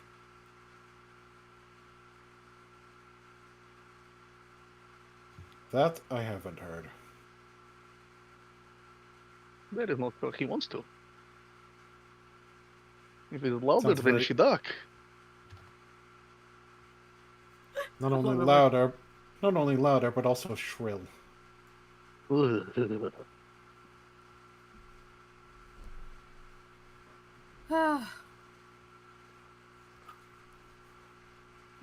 Well, I believe my business here is done, and he looks to Bear. Make sure that Incinerator gets that letter as quickly as possible, Of course. and he will leave, heading to Orzhova. I assume as soon as he's gone, Bear just opens it. Where the fuck is Orzhova again? There it is. Okay. How do you... It's a large map, okay? It is We've been in North Snow Country for several months. Ick is happy that Golgari is down in the chasm. That's really easy to find. Yeah, that's true. Like it took me. Yeah, you are currently only around people who know. Yeah, to point out, yes, as soon as he's out of the room, Bear just opens it. You just get almost like that colon 3 cat face. Oh my That. god. Is that Bear's expression the moment it It's a more neutral expression until he reads what's in the letter. yeah. I think the thought is funny. Yeah, that last part, considering the type of person Risk is, he would say that. What did he say? I sent it to your Right, DMs. the letter. I know you'll be reading this, Bear. I think we can come to more of an agreement than I initially thought, with consideration towards the Guild Cooperation Initiative being formally announced. Okay. Oh yeah. Bear has to go. All right. Where did he go? Back to Orzhova? Mm-hmm. Yes, we're probably going to be heading there ourselves if you want to join us. This will need to be a bit more of a private conversation. All right. We're going to talk to my dad. Bear needs to go talk to Risk. Risky. And Bear will then set off for Orzhova. Is the rest of the party also going to Orzhova? Well, the rest of the this party?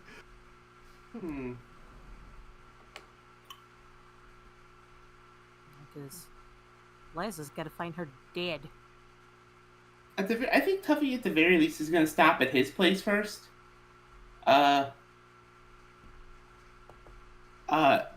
Make sure Leaf, the beetle, is attended. I didn't forget about him. Actually, I think Shidak has been. I'm gonna say this right now. Shidak has been helping take care of your beetle while you were gone. Thank you. Aww. Hidak knows how to manage his investments. Yes. Yes. And also he's just generally a swell guy. He really is. Mm-hmm. Actually, before Liza goes to Orzhova, she's gonna go to thebridge.tm. .tm. Imagine bridge trademarking a bridge. The bridge.jpg. Truly. I thought it was a PNG. Oh, this would be a big PNG. I assume her flowers are gone now. I mean, it's been a Yes. few months. It's probably been wilted and removed. Like they like at some point, like even if like there's not somebody like actively removing them because they're a dick, like eventually stuff gets cleaned up. Like Yeah, obviously. yeah. It's when they like disappear like super quick that you feel like, wait. That's Yeah. really weird. Well, in that case, going straight to Orzhova.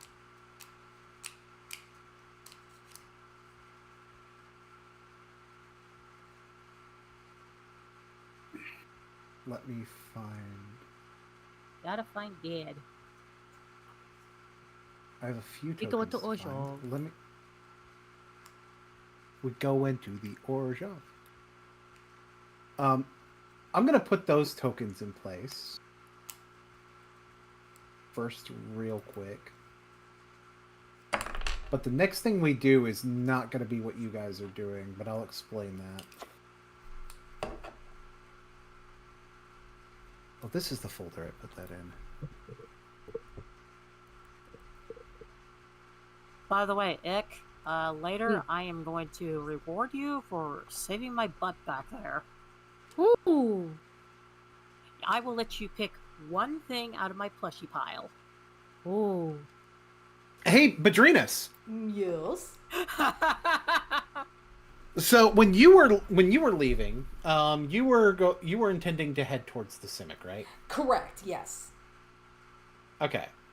Well, for one, as you're getting to where you need to go, you see a bunch of posters for talking about the Guild Cooperation Initiative, where people are now being invited to formally work with a second guild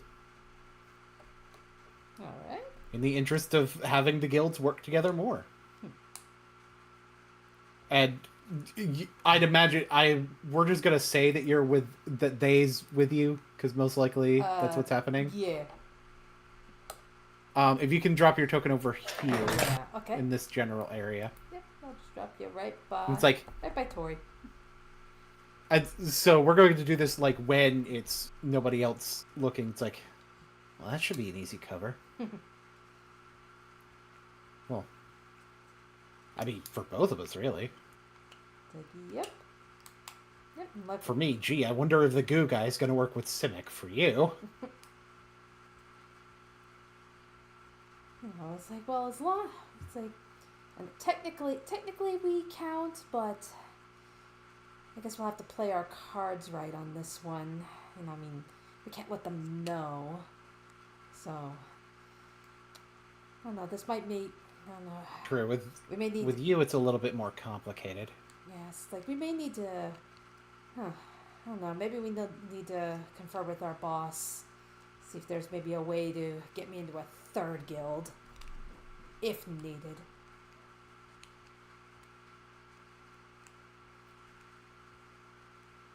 Right, it's a little bit more complicated with your cover, so...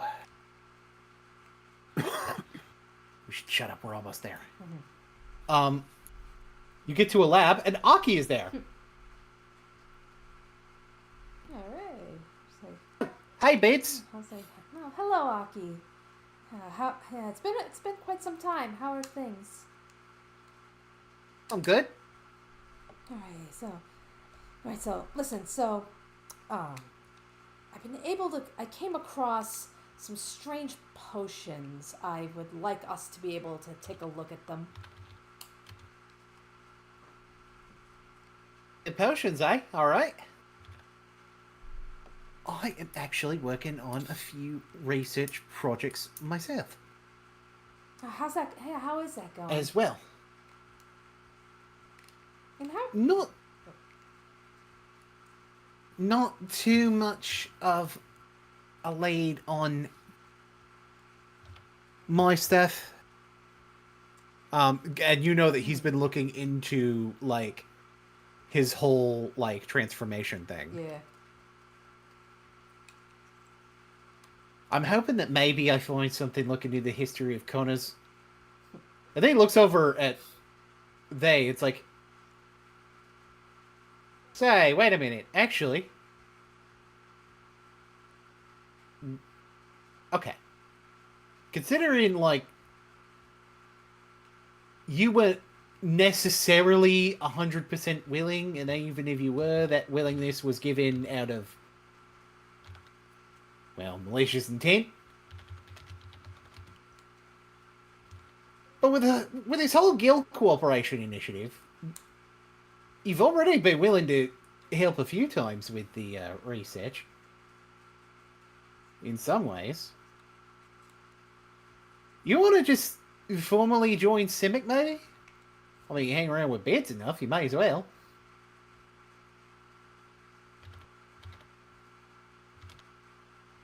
He looks over at Bids. Nice. Yeah, it's like we could always use the help. Sure, actually, would actually be nice to be around somebody who to be doing this with you. You know, somebody I already know. Yeah, that's part of what I was thinking.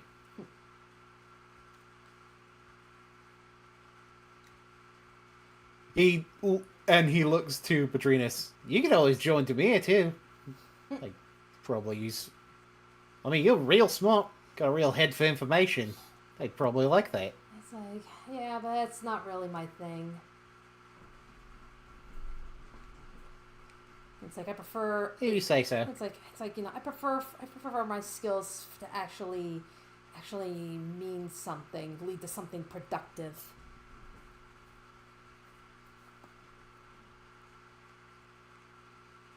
Fair.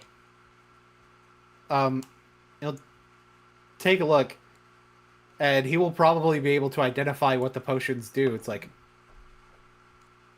this is some majorly fucked up shit. Where did you find these? We found them on Kaldheim. Dad knows about this, right? Yes, he does. Yes, we were all together and we found the lab. You know, it's like I'm sure he's busy with his own things. So if we possibly need any more information on how chromatic stars work, he absolutely he would be the one to go to. Great, we got another signee that's coming in this evening. It's a little bit more experienced in alchemy than any of us. I can get things started, leave some notes for him. Alright. I'll probably be up anyway, may as well come back tonight, see what's up. Alright, yes. It's like we just need to know how exactly this thing was made, and given the effects, according to the notes, within 30 days, it produces a false chromatic star and it just leads to permanent death. If there's a way that... let me correct that. Mm-hmm. It produces a false chromatic star every day for 30 days. Oh, okay. Gotcha. And depending on how often you take the damage, could lead to permanent death. Okay. Alright. Alrighty, so in that case, it's like, yeah. anyone who consumes this potion, it produces false chromatic stars. We need to know just how exactly these differ from the real thing. And given how easily someone can die without any means of returning, if someone perhaps, accidentally consumes this, is there a way to possibly reverse the damage or at least stop the spread? It's like we need to. Yeah, when it comes, It's like we need to break this thing down. Like look for every detail. Break it down. Now, when it comes to research and reversibility on this, that is definitely going to be something for the guy coming in tonight. I think you know him. Right? Yeah. Who? Yeah. Who is he? Florence, from over in Azorius. Really? Yeah, he did mention he couldn't really work during the day. It's like, yeah. Not 100% sure why. It's like, yeah, not really my business, but if he has his reasons, so be it. Oh boy.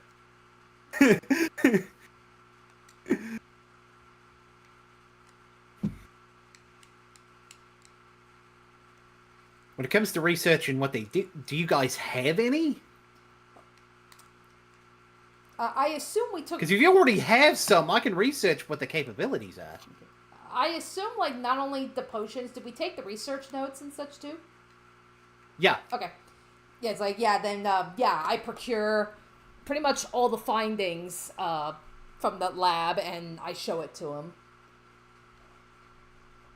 He's looking at the findings. He's reading it. And the thing about those research notes is they also describe the test subject. And at first he's like super excited, and then he's reading more of it. And his face just gets like super serious. It's like, and that's why we need to reverse engineer and really figure out how this was done. I mean, if something like this is capable of being Shut the fuck up a second. Shut the fuck up a second.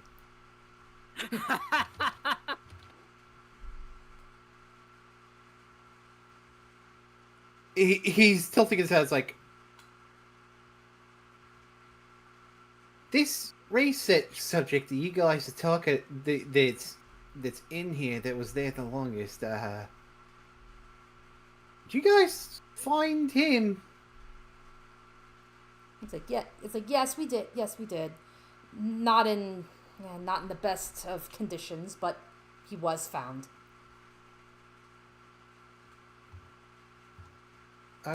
Okay. That's good. I want you to roll an insight check. Insight. Okay. Dropping shit. Alrighty, so that would be a 10.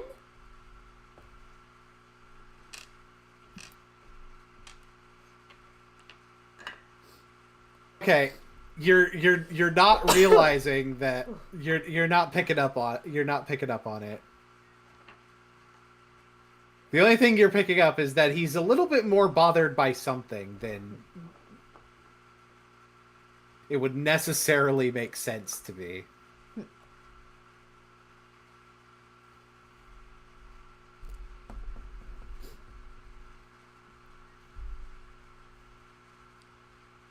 Do you know where the guy is, by chance? That's a good question. Do we know where he is? Like, did we bring him back?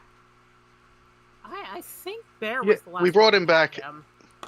He was taken to Izzet to be healed. Is it? Okay. Okie dokie. So he will be being healed in... Because he came back with Ika. Okay. Because Ika's our medic. Okay. Yes. It's like the cleric Ika is currently watching over him, so he would be in Izzet.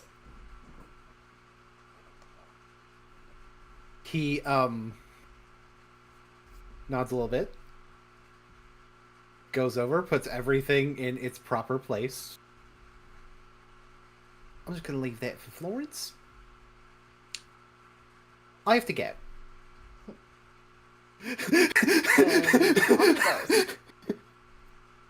Okay, out of character, you know fucking why.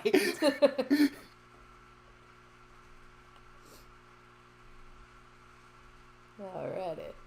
A reminder that we saved his dad. Yes. He's also E's dad, too.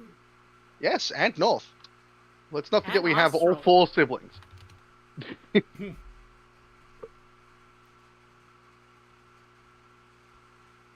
So... so it's like... And it appears that Aki has recognized that that is his dad. Yeah. Yeah. He's a scientist and he's reading the research notes like, wait a minute. It's like, I can't 100% say that he's like recognized that it absolutely is his dad. He certainly recognizes that it might be. And that requires further study. Yes. DNA testing. And Tori just looks at you as he's leaving. It's like, wait a minute. I kind of just realized why he might be freaking out a little bit.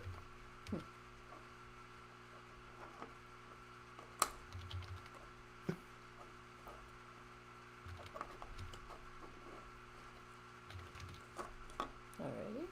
I mean, like, was it? Oh boy.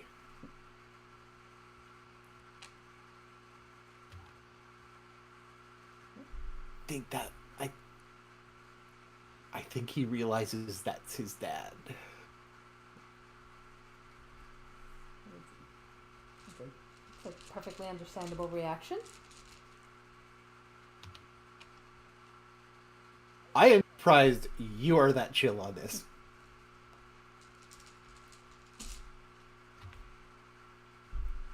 Yeah, it's like I suppose you can just say I'm probably curious where this is going. I mean, considering what we know of the brothers.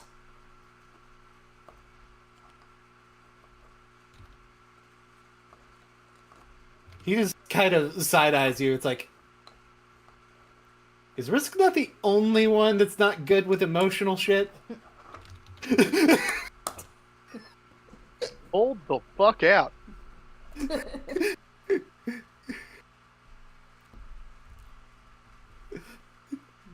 If anybody's allowed to call Padrinas out on that, then it's Tori. Right? So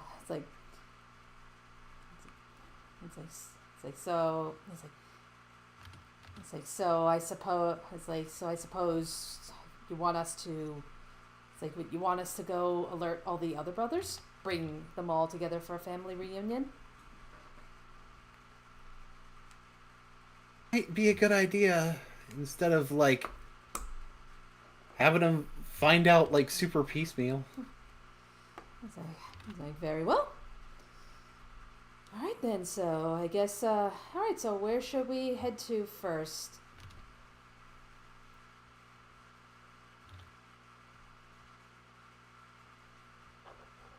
Actually, another thing about, I think the furthest away place one of them is likely to be is over in Skarg, because he might be doing Gruul things right now.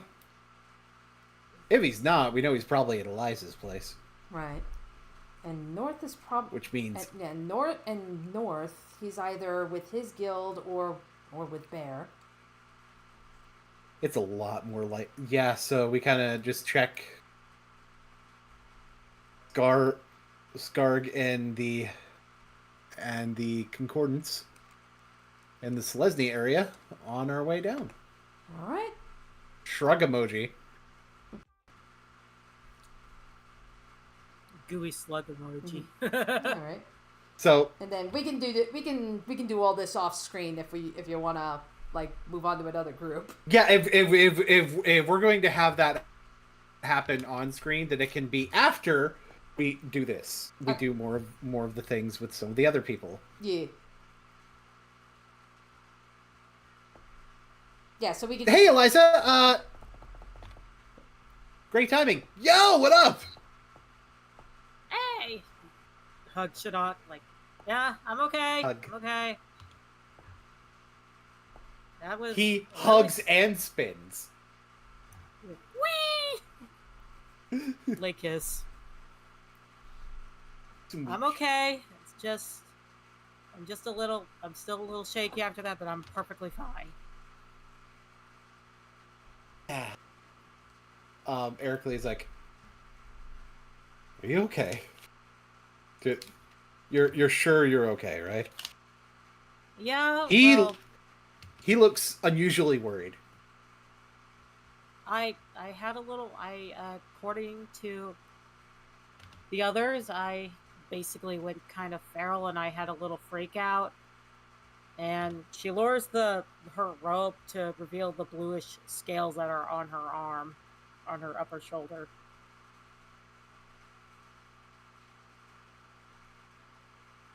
A lot more overt than mine.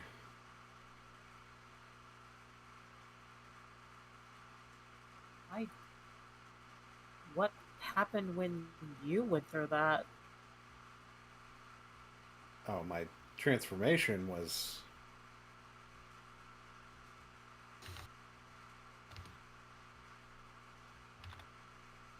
Yeah, it was like super... It was like super cool looking. You should have seen it sometime. Ah. Still pretty still kind of silvery and stuff. Huh. And That's- out of character note, I think some of you may know what I'm implying by that.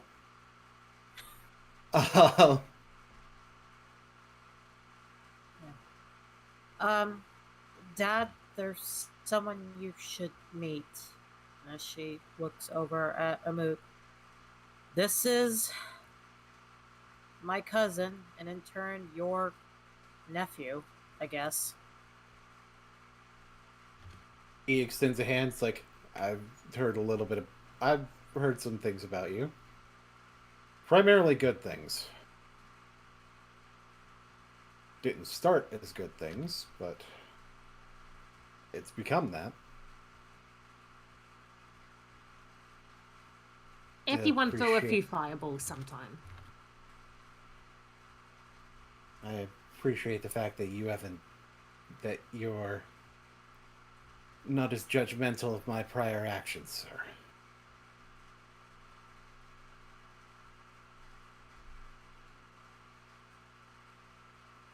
Liza's standing there like smirky because yeah, she does tell her clearly like yeah, he's trying.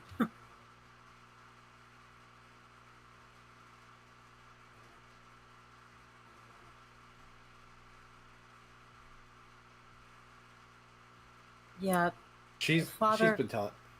yeah, go on. She's been telling me how much you've been trying, and given what Kaya told me about what you did when she awakened, how your instinct was to protect her and everyone else, in potentially at your own risk of danger.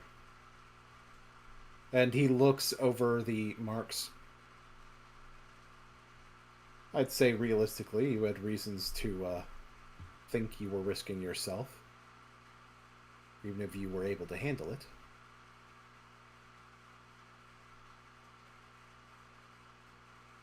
I'd say that goes a long way in earning that trust.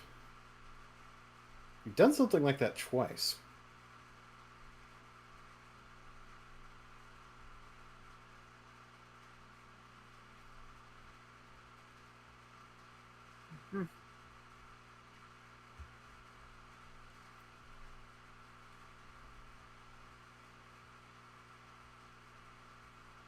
That's also thanks to his help that at least one of the four brothers is dead.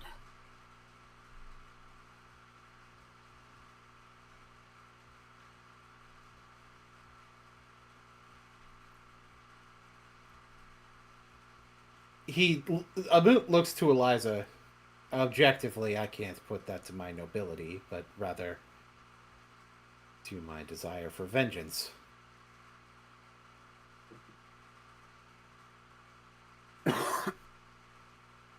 What's interesting is how related those two concepts can be.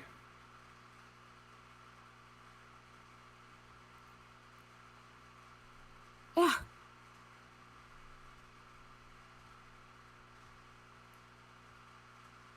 And, Father, with your permission,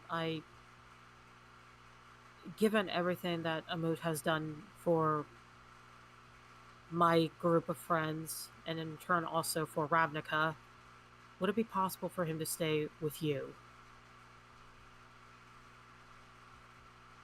He looks to Eliza. I'm the one who brought it up, aren't I? Oh my god, I'm such a derp. Yeah, right, yeah. I'm sorry, I'm still frazzled. You're more than welcome to stay with me. Yay! If you don't mind making sure that this is okay, sir, can it stay too?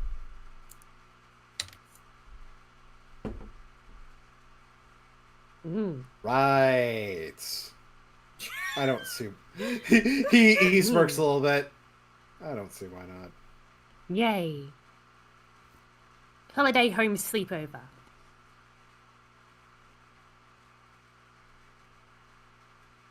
Yeah. Just behave yourselves, okay? Yes, sir. Oh my god.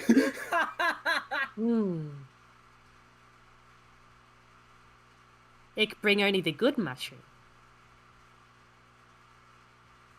With telepathy, these two are actually a cute couple. I'm not gonna lie. Ericlade with telepathy back. They absolutely are. I can't wait for them to get their own place. Oh yeah.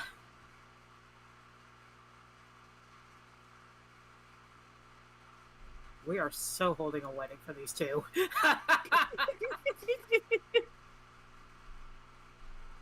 Do you have... Says the... Well, if you have any belongings where you were staying before that you want to... I don't. That was a bit of a harsh way to put it. Sorry. The reason I put it that way is because there's a lot of painful memories that I would prefer to leave behind. Yeah. Yeah, I can imagine that.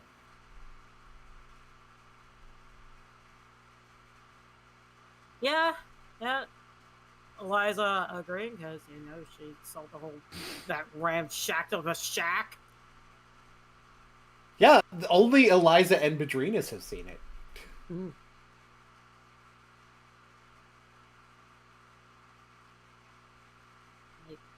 The only thing I ask, just make sure he's comfortable and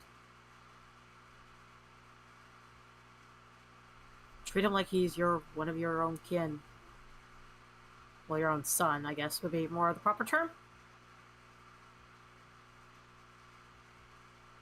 He looks over. It's like, I think treating him like one of my own kin is going to come pretty easily, Eliza. You're right.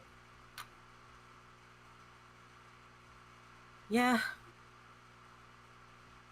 She smiles. Amut actually looks proud to hear that.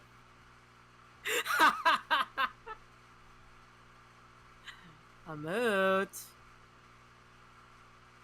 Your pride is showing.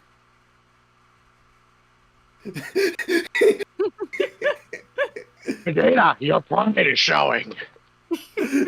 He's like looking around on his body. That was 100% his ick level brain cell activating. Yeah. It kind of looks at him like, where?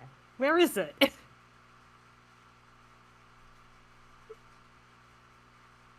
Come on, you two, let's get you settled in.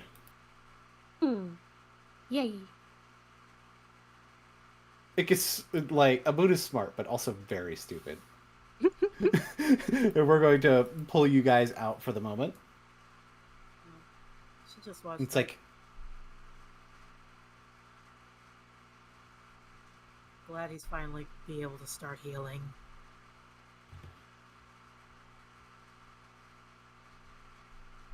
All right. She's looking around. She realizes, Shinnok, what are you doing here in Orzhov anyway? so like, you know the guild cooperation thingamajigger, right? Yeah, I heard about that. I've been meaning to thinking of joining. Is it? Kai would be like, okay, promise you won't be mad. What did you do? Well, babe, listen. There's a project we're working on over in Rakdos, and my idea was that you would be absolutely fucking perfect for it. What? She looks at the two of them. Like, Kaya holds up a contract and the large bag of gold. That better be that better be half of for me, by the way.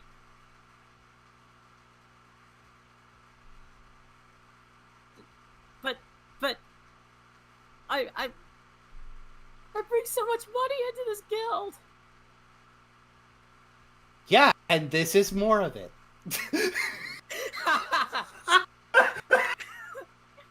Oh, geez, look at the time. I think I gotta do some chores real quick. She gets ready to run. Like, oh no. I've been bought by Rakdos. Oh, frick. Kaya teleports in front of where you're running. Girl, I'm telling you, it's gonna be fine. Shidok has promised that they're gonna put the knives away for you. It's gonna be chill. You promise. If it was anybody other than your husband doing this, I probably wouldn't feel as safe putting you in this. She says with a giant bag of gold. Wait. She grabs her contract, looking at it. Ah, frick. God darn it, I don't have any loopholes in here. Frick. You forget that Kaya would sell your soul to Satan for a single corn chip.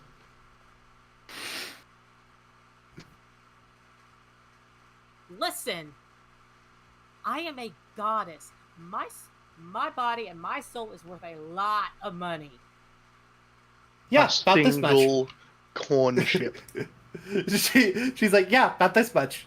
It's like 100,000 gold or something like that.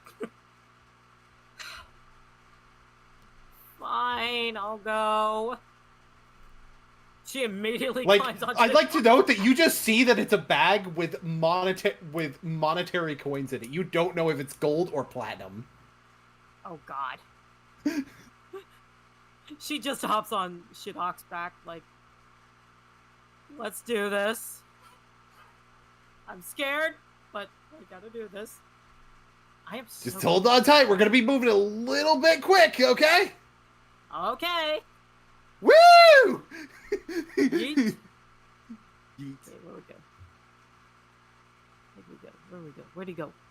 Where'd my boy go? Gorehouse. Go our house. Oh yeah. Fun. I'm so gonna get her back for this. Bear.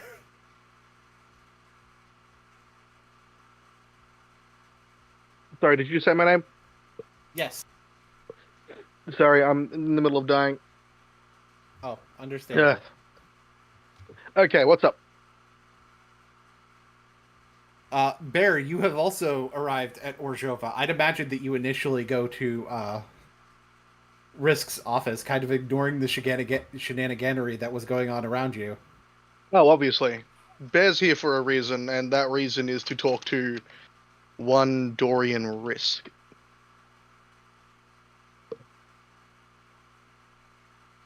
He walks up and he just sort of unceremoniously pounds on the door. He will open the door. He will be like,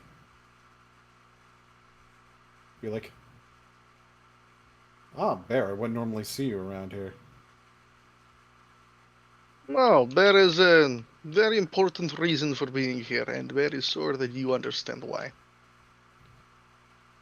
I believe that I do, yes. May I come in? Of course. Bear walks into his office and sits down on the other side of Risk's desk. Mm-hmm. Risk will,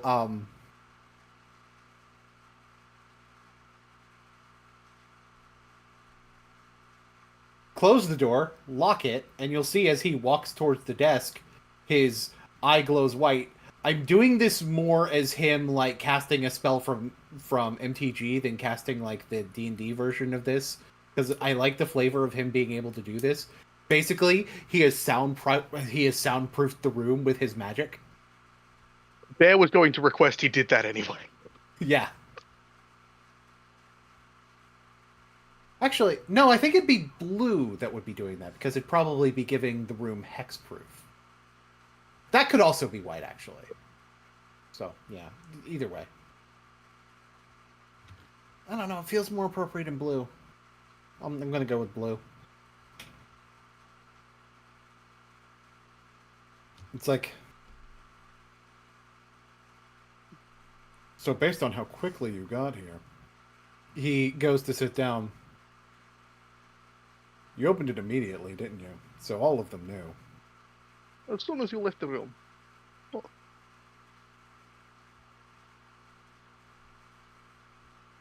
Most of the people Bear works with actually know, because Bear is preferable to keeping friends in the loop.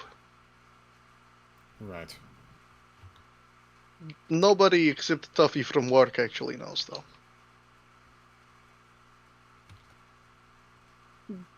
I'm sure you understand the whole legal ramification. Even if it's not entirely a legal ramification, it's most certainly a social one. Absolutely. So I trust the room is safe to speak freely in?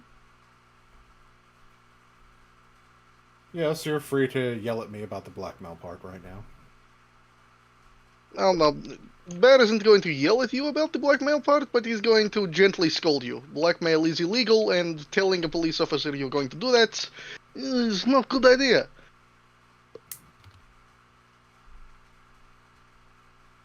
Force of habit. As I said, it's not the route I prefer to take. It is not the route you will have to take either. I see. As sordid as history between you and Bear is, the best solution is for us to work together. If that means Bear joins the Mir, so be it.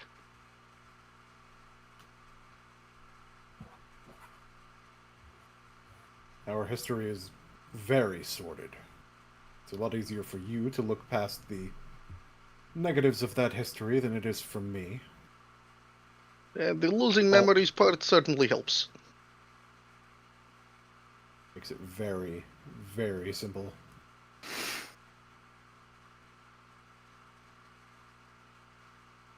Now, that being said, What? Who died? Music bot. The music fucking robot's dead. Oh no. how dare? How fucking dare? How absolutely dare you come back here, you stupid piece of machinery. How dare you do this right in front of my banana? I can't believe it. Absolute fucking cringe. I was so tempted to put on a very specific song that I love.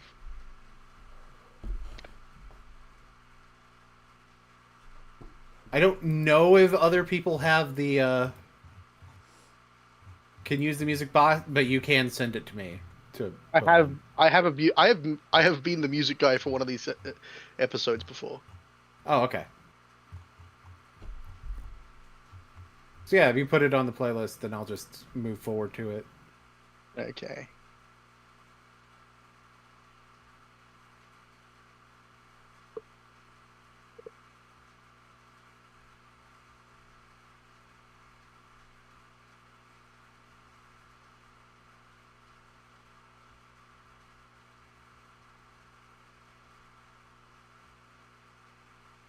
We're gonna do this because I very much like this song. And I feel like this is like the level of chill that this conversation really is. Mm-hmm. I believe if I just...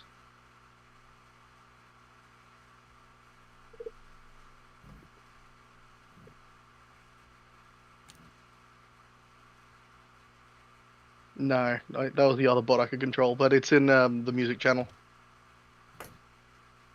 Okay.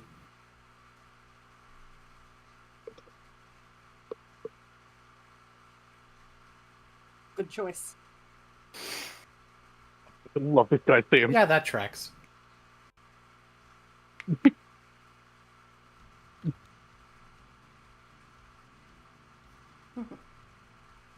If you haven't played Attorney Investigations, fucking do it.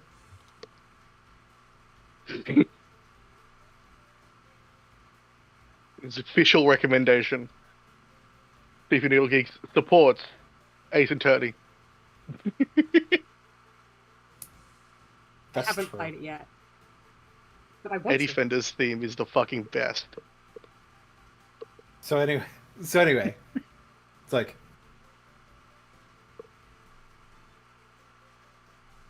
as I said before, dude, as I said in the letter,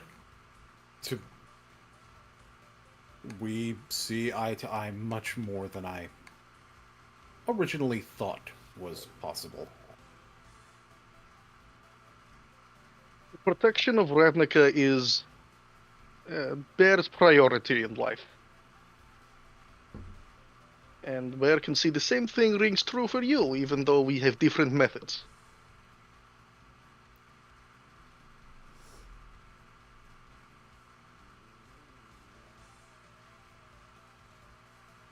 Right. Especially considering my ability to operate, my tendency to be willing to operate outside of the letter if I'm doing it for the greater good. We should talk terms. Simple. Bear cannot work for the Mir during the day. Bear is a very public face of Azorius.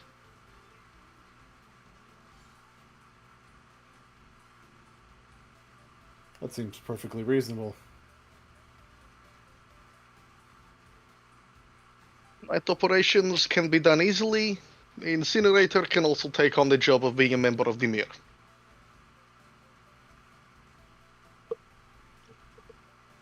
It's also very understandable. I will say, though, that if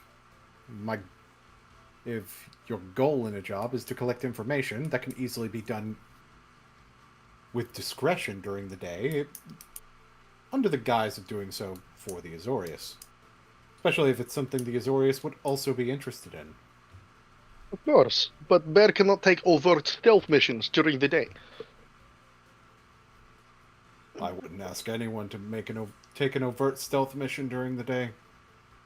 There are some who can do it very well. I believe Tori might be able to. But your talent isn't necessarily with overt stealth in the first place. Oh, it is more plain sight. Exactly. You are the first person Bear can say that saw through very weak disguise.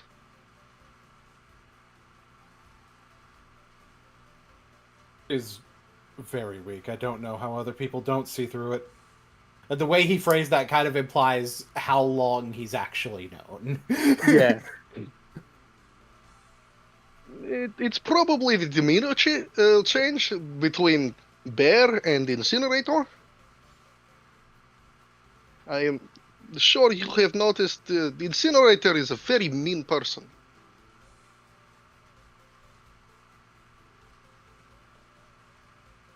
If I can be honest with you,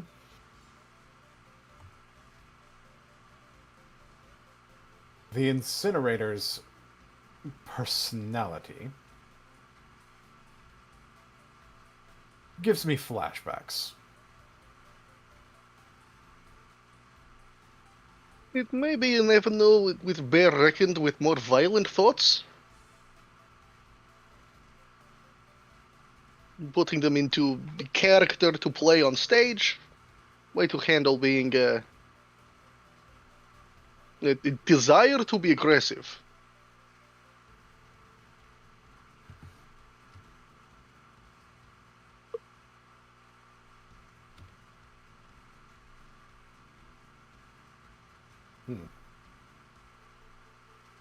I certainly appreciate that something like that is more...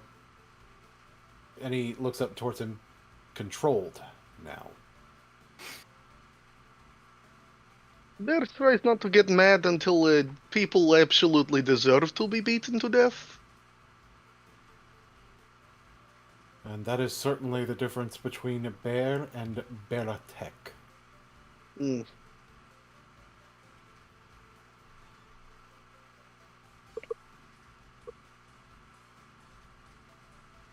Bear crosses one of his legs over the other and steeples his fingers. Bear assumes that while this is public initiative, this sort of dealing, joining Demir, is still to be kept secret.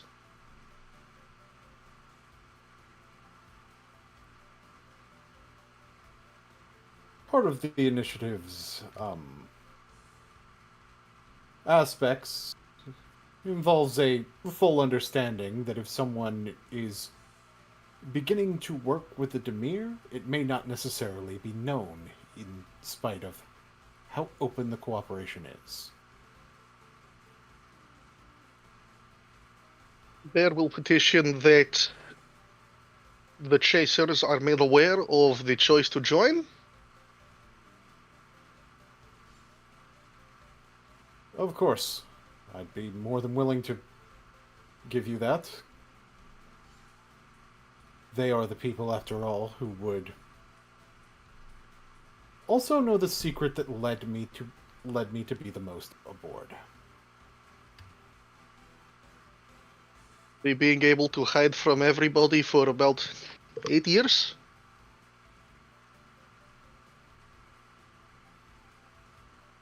Yes, precisely.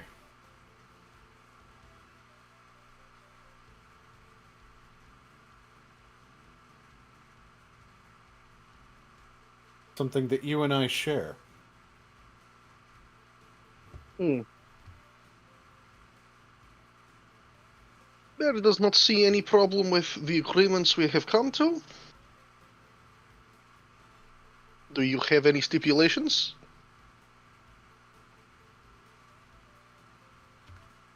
None. I have a tendency to let my operatives function in the way that they see most fit. I often offer my own advices on how to handle a situation. But generally, I care more about results than methods.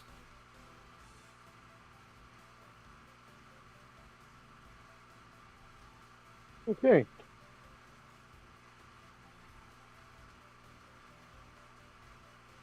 Do we have a contract to sign?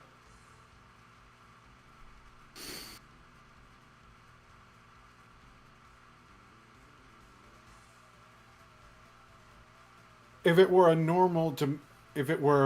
a typical scenario of dealing with the Demir, no, there wouldn't be. He reaches into his desk. But you're dealing with someone who's also Orzhov. Exactly. So, This is why they're so Bear would not come to Orzhova and not expect contracts. Stupid idea. naturally.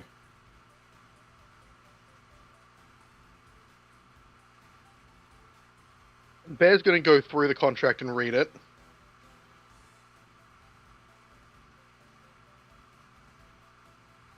Like, Does anything seem out of the ordinary?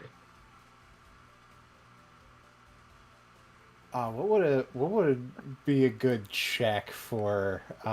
Probably investigation, since I'm going over it Yeah, with a fine-tooth comb. Okay, yeah, let's do investigation. Let me just pull up my sheet, because I haven't had it open this entire time.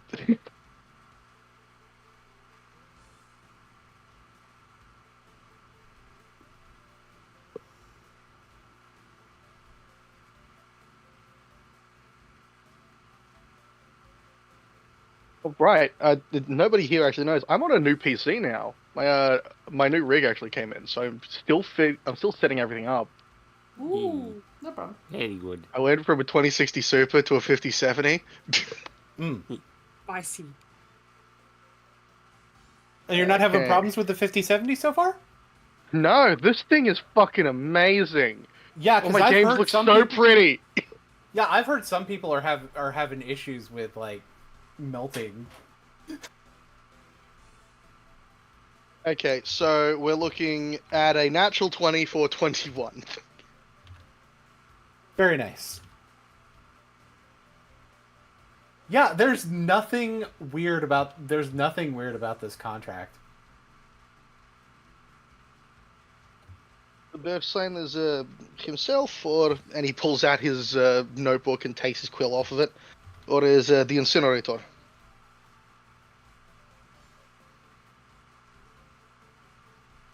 I think it would be better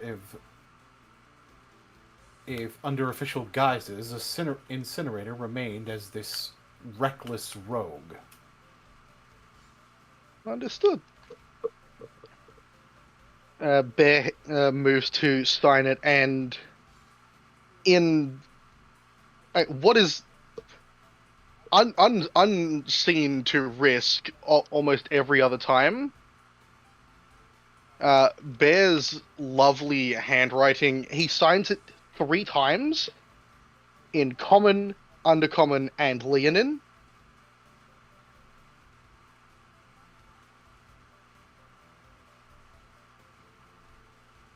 You know Undercommon. Of course. Bear needs to keep notes secret from some people who may be peering over shoulder, so language of the underworld tends to help. He says in Undercommon. That I wasn't expecting. Look, Bear spent time in jail before Azorius took him in. And he hands the contract back over. This is true. Again, it's where Bear gets the name Bonebreaker from.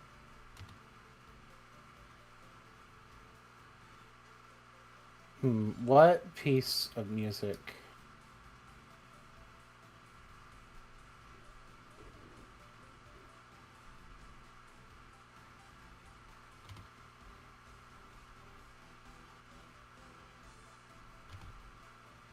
I need something a little bit suspenseful now.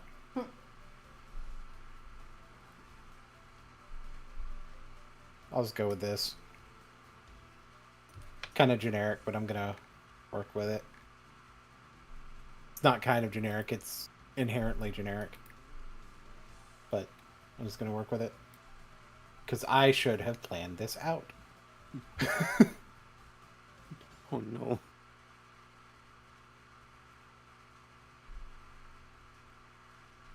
If all else fails, Ace Attorney has great music. So, God, it really does.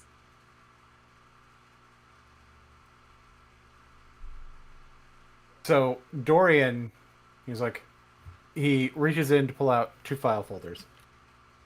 I have 2 particular jobs I want you to look into in particular. Okay.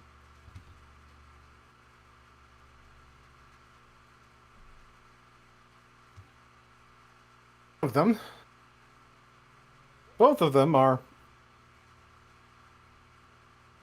very much in relation to what you've been doing. He drops the first file down.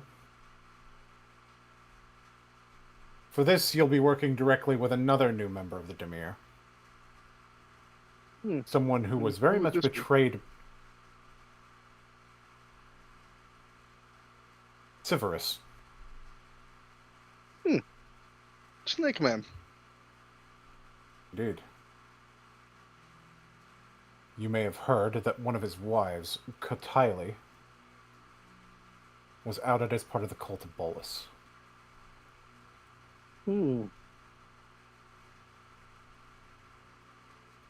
She has been elusive.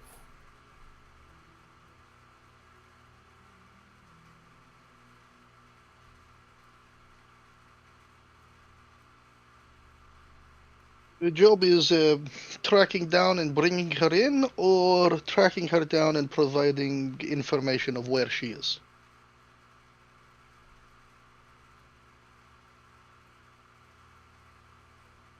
Bringing her in would likely be preferable. Although, Severus has said that he's not as interested in explanations.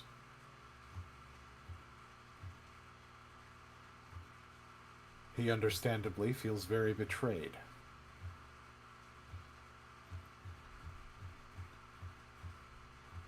Yeah, but bringing her in means that through legal channels we can have her consistently monitored. That is very true.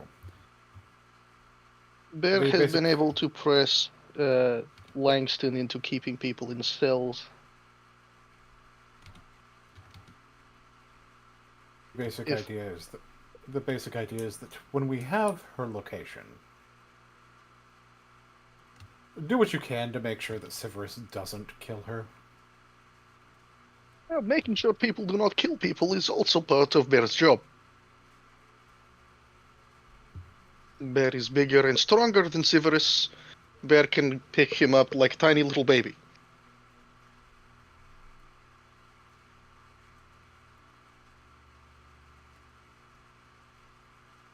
Good.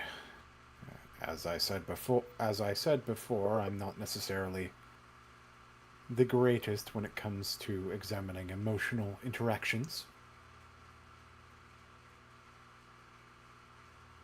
But I have noticed that you are. Bear has had to put work into learning how to do it properly, but it is useful skill.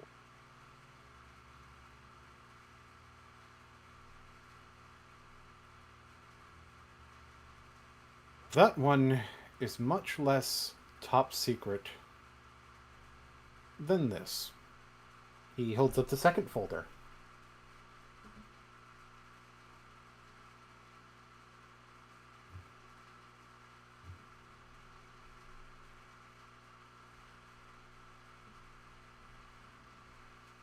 It is my understanding that at some point your group are going to need to go to the plane of Arcavios, correct?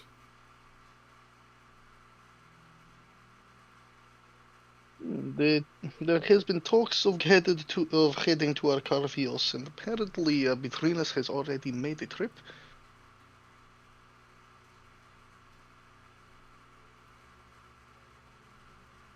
If Bear's memory serves correct, Zorius has linked in Arcavios under the name of Pacifico Whitewater. Used to be Tuffy's partner.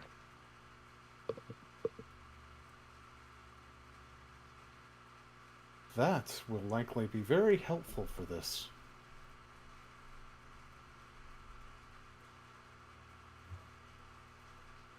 There is someone that Kaya was tasked with the execution of certain people who acted in favor of Bolas during the War of the Spike. During the War of the Spark. Two in Is this particular. hunter-killer mission? Not quite. Two of them in particular were Dovin Bond, and we have his hand to prove that he was dead. And he slides it over. Liliana Vess. But Kaya can't hide everything from me.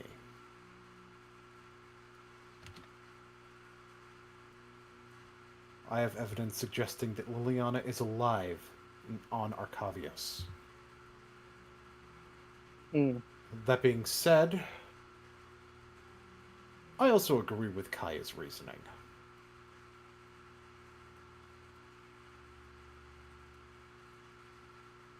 Liliana's service of Bolas was not willing.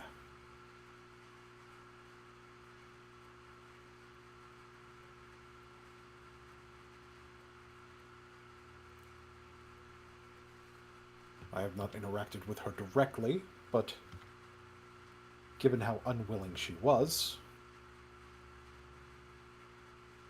literally controlled into doing it by way of demonic pacts, that seems to me like it is less appropriate to the penalty of execution. That being said, she would be both a target for the children of Bolas and for those who vehemently hate Bolas's actions, including potentially your own guild. Well, Warriors your do seem other to be guild. blind sometimes.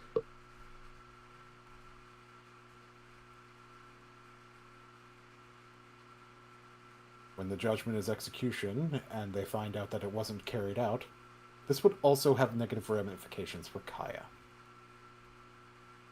Unless, of course, we have a plan for how to reveal that information. The idea is this.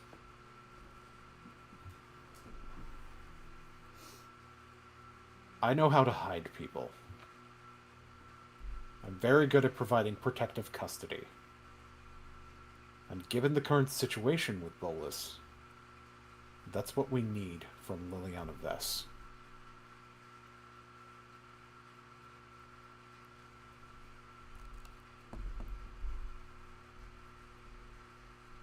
If documents need to be scrubbed from archives, Bear can pull some strings back at Azorius.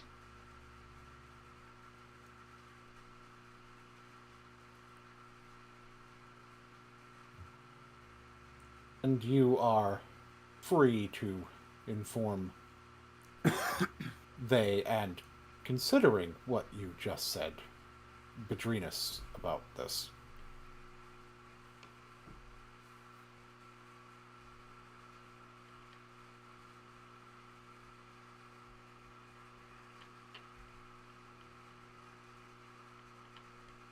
But I would like to ask that if possible the other chasers don't know. Understood. Bear will ensure this stays inside Demir and Demir alone.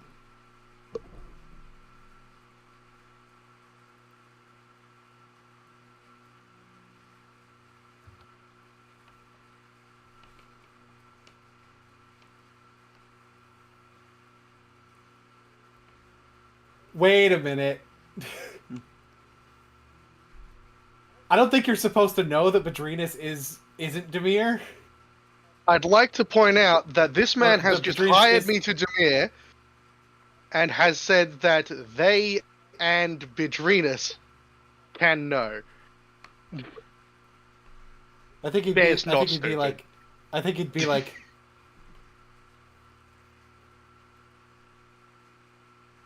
But I said Bedrinus and they. Bear leans in and props his arms on the desk. If you did not mention Bedrinus, Bear would not have made assertion just then. Bear knew about they, but the fact that you bring Bedrinas into conversation when, sure, then when the tenuous connection of her having gone to Arcavios before is... And also Just- her pre-existing connection with they. Mhm.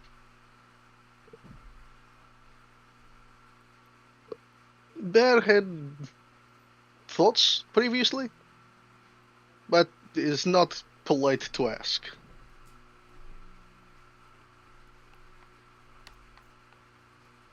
Thank you for confirming Bear's suspicions.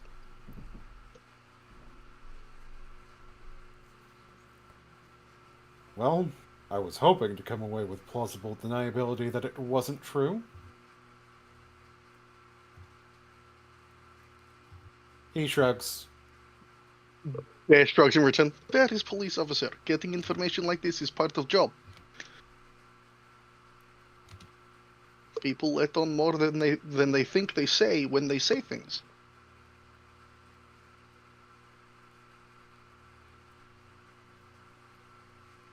This is true. Much like Kaya should... It's like how Kaya doesn't know that I know this. You are lucky she does not do the thing to you that she does to Eliza.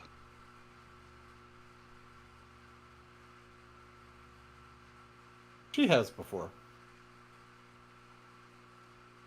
Well, she isn't doing it now.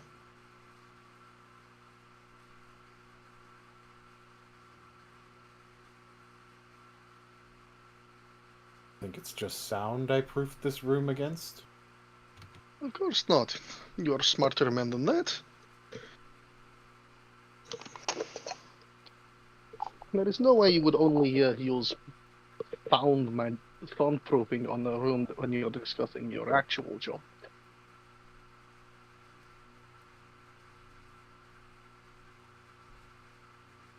Then you should know why she's not.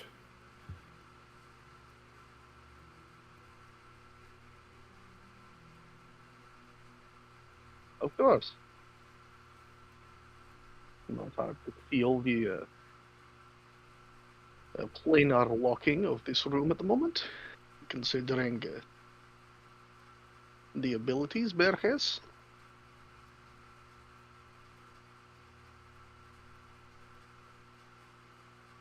I'd imagine if you were trying to leave quickly, you would have noticed your inability to.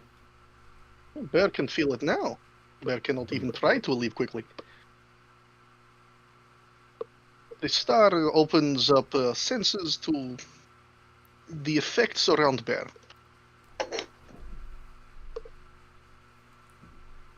Mechanically speaking, I have used magic awareness. Is particularly useful. And given your pre-existing contact in Arcavios as well,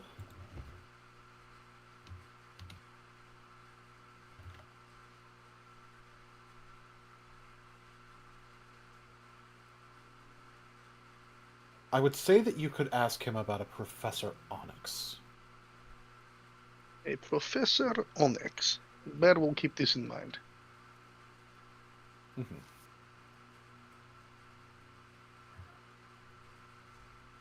I believe that's all that we had to discuss for the moment. In terms of the Kataili investigation, Severus will be in contact. And Bear will make sure they and Bedrinus is made aware of the Arcavios connection. We're in agreement then. Bear offers a hand. Dorian will take that hand. Bear shakes. It is pleasure doing business with you. Likewise. You can drop this spell now. He does end up dropping the spell. So the Saying launch some, should like, be in about 3 weeks, you said? Precisely. Like, you were both thinking about the same thing. of immediately starting a cover story. Of course! Again, Bear's not stupid!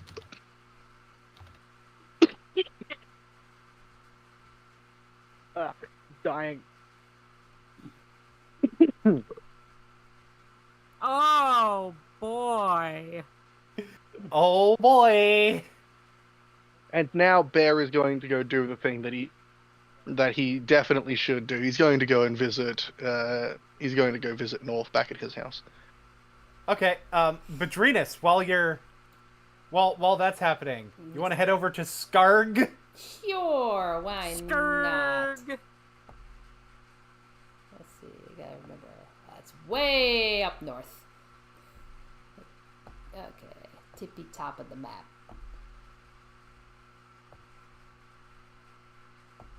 I am going to have a person be here that is a person. Skrrg. One of the.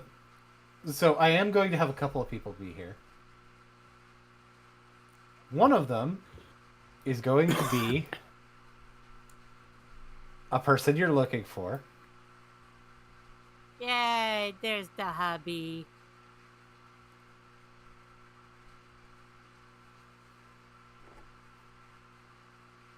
And one of them is going to be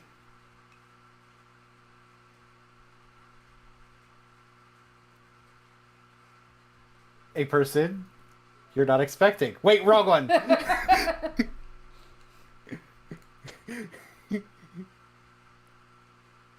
the fuck did I... Oh, right. It's in the... It's in this folder. I need to reorganize these at some point. I got chicken soup. Oh! The two of them are kung fu fighting. Everybody's around going, woo! They're watching the fight like it's on pay-per-view, bro. Oh yeah, so like as Vadrinus like approaches and sees this, like yeah, like how is like does there look to be a clear winner? The 47 is kicking his ass. As expected. No! Yeah, and Vadrinus just kind of smirks at that. She's like, yeah, could have seen that one coming. She looks over, sees you. Oh, hey, Bits! And then gets drop kicked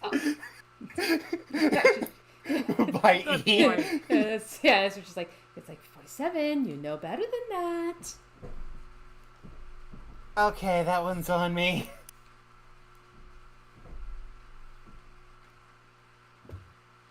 Good boy, E. Like, it continues to be a back and forth, Okay. but there was like a moment Yeah. where 47 was winning, then a moment where E was winning, and you know. All right. And apparently that pigeon's back. That fucking Medicaid pigeon is back. Stop giving people information they shouldn't fucking have. Hang on, where the fuck is the rifle?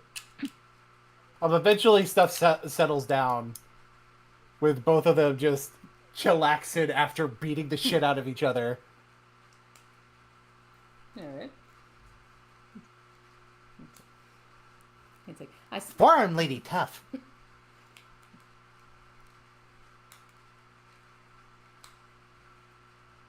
It's like Come on. it's like I'm probably going to regret asking, but so what prompted this? 47 blinks a little bit. It's like, you hadn't seen the flyers? The guild initiative. Why not have a few sparring matches up here?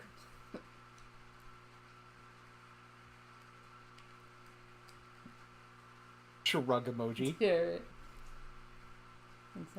It's like, well then, is this to your liking?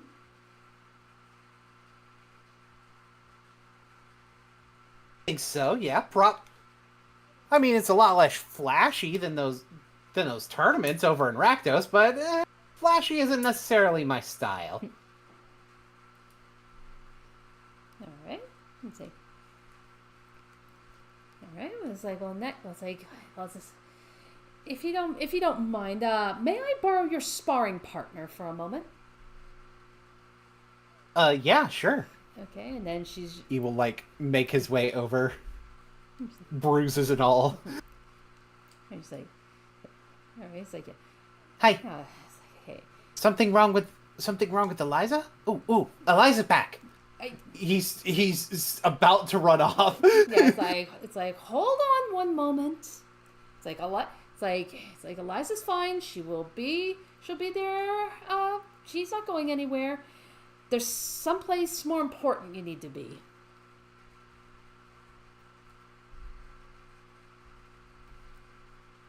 Then Divorce in trouble? it's like no, not as far as I'm aware of, but you are needed in Is It.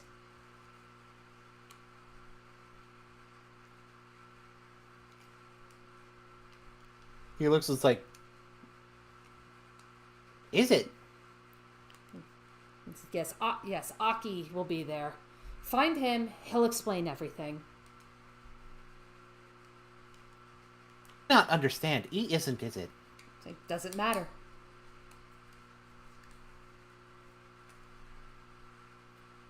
Okay.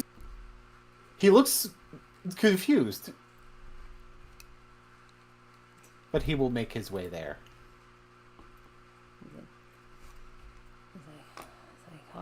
All right. Yeah, and she just kind of just turns to Tori. She goes like, all right then. Next on the list.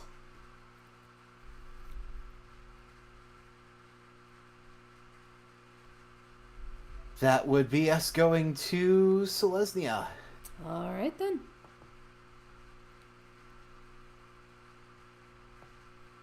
Alrighty.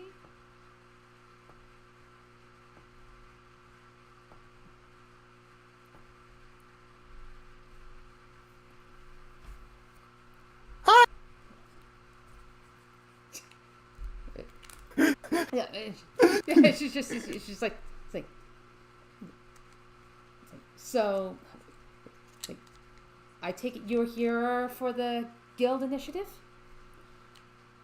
The what? It's like how they. It's like, yes, the guilds want to try to. They want to try to bridge the gaps. They are encouraging members to join second guilds. Well, I should look into joining a second one then. Okay.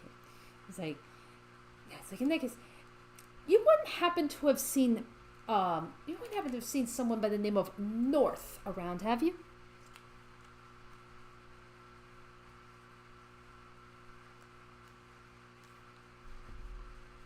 You know people's names here. I'm kind of not great with names all the time. Alrighty, so it's like, he's, alright, so she's just like, okay, he's like a big wolf. Oh. Oh. I mean, I've seen him, but I know he's not here right now. It's like, alright, then he must be at Bears. Is he my boyfriend? Yeah, it's like, yeah, she just goes, just like, wow, very blunt, aren't we?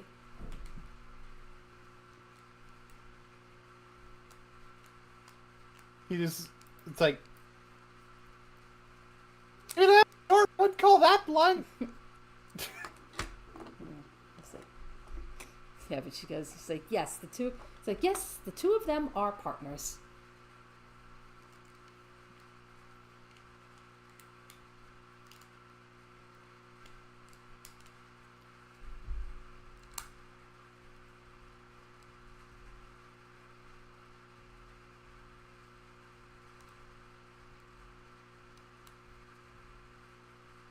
Trying to shoot a gun. I don't know, is like Discord like cutting out or something? Because like, I only heard like a piece. Yeah, I think, when you're doing the Caesar voice, it cuts out a bit. Locke's not on friend. I was gonna go teach how to shoot a gun.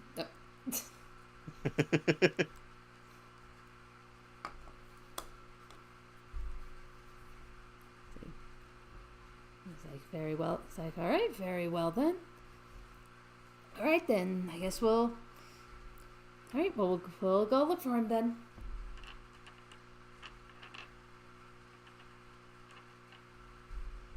And he goes off. All right.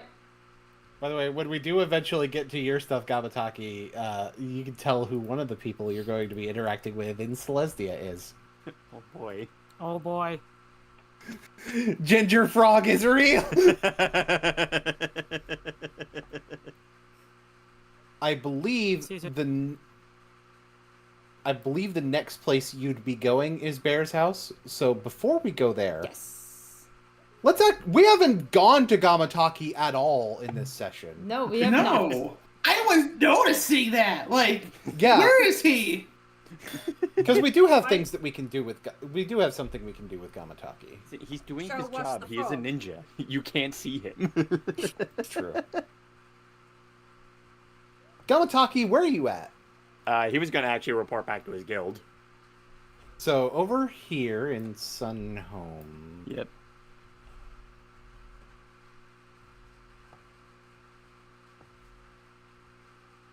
Right, so Gamataki reports. No, so yeah, Gamataki basically reports back to the guild, and then and before even saying anything, just walks through the door. He still has the head in his hand, and he just throws it onto the desk.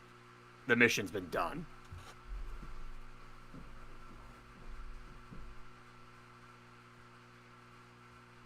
Aurelia, if I could find her token, says, efficient as ever. That's one child of Bolas down.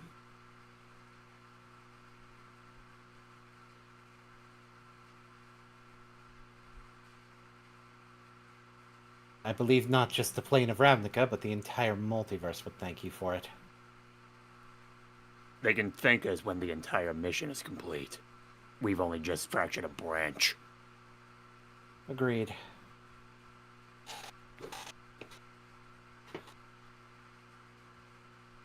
Which means we need to start getting on the whereabouts for any other possible leads that can bring us to others.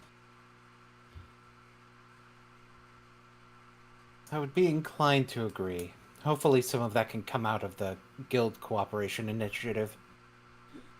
I'm not sure if you've seen the flyers yet or not. I have, on my way over here. Have you taken into consideration who you'd be working with? I've been thinking about it. If it's our best chance of finding any other leads to this, then this is possibly the best chance we have.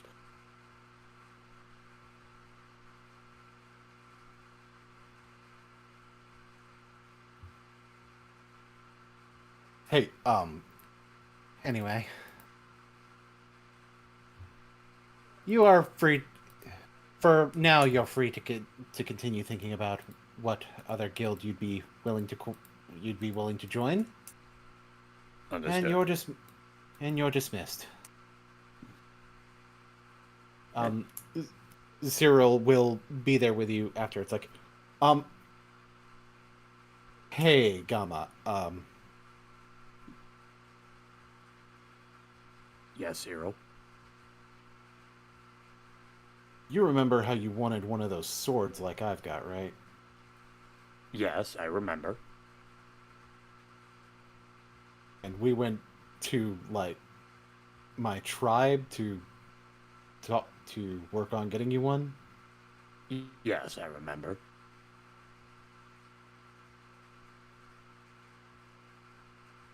I'll talk to you again.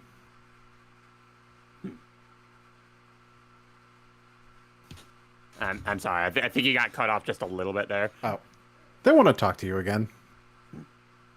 Fair enough. I'll make the time for it. As soon as you can. I don't have a map ready for that, so if you want to do that now or you want to do your guild cooperation stuff now, it's your call.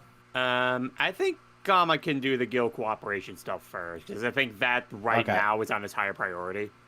Okay, that's fair. Yeah.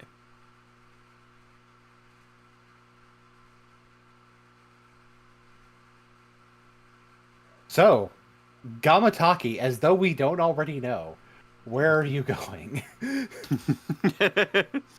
I think he's about to visit a gingerbread man. Interestingly enough, you're visiting more than just a gingerbread man. All right. Because, basically the way I structure these is with, there basically being one person you're not familiar with being part of the guild, and one person you are. So, go ahead and head on over towards, I'd imagine that you'd end up meeting Caesar first. Yes. Yeah. So you probably show up at the guild and end up seeing Caesar there. Mm-hmm. I'll move Whether you run into Padrinas on the way or not. Yeah, I mean, I can. Yeah, whether you run into. Yeah, I was gonna say I can move her towards Azorius. It's up to you guys if you want Gamataki to run into you on the way there. Okay. I feel like he probably would, considering he's more than likely on his way there, and then they just happen to meet halfway by happenstance. Right. Okay.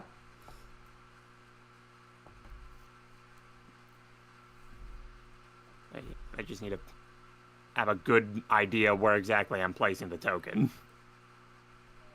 Probably somewhere around here. All right.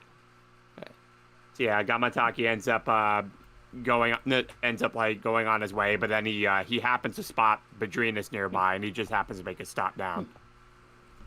Where are you heading off to? We're looking for North.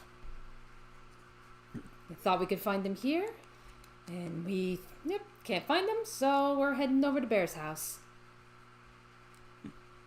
All right. I'm gonna be looking a bit more into this guild cooperation ordeal. I see. You find anything suspicious, you report in. You got it? Of course. And then he just continues on his way. I presume he meant something suspicious other than me.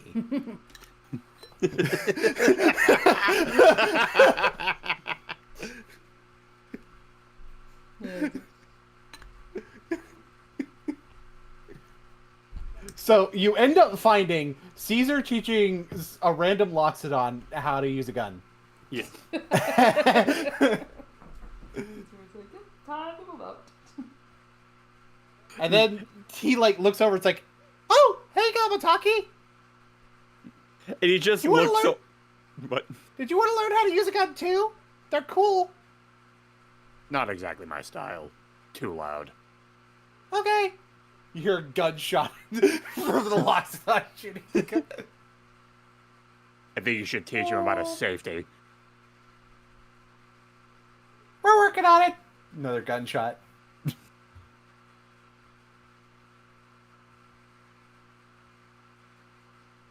Well, if all else fails, there's other teachers.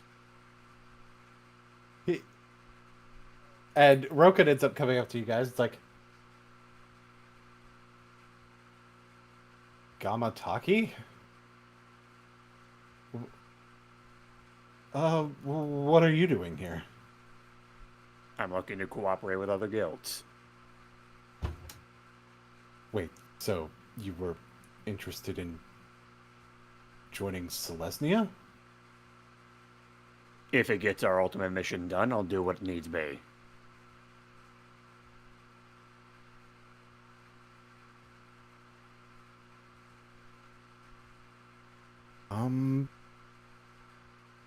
Certainly. I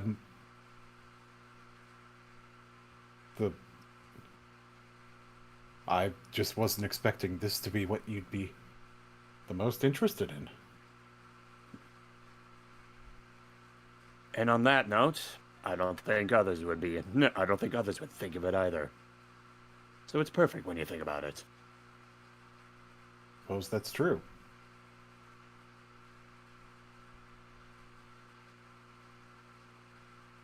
So you do want to learn how to shoot a No. gun? He just cuts him off mid-sentence. No. Well, a lot of what Selesnya does is often about, often involves us sharing a lot, including information. Come on, I'll teach you some things about natural meditation. Sounds good. And Caesar. Yeah. Teach that thing how to aim properly. Hear the gunshot, he looks over. It's like...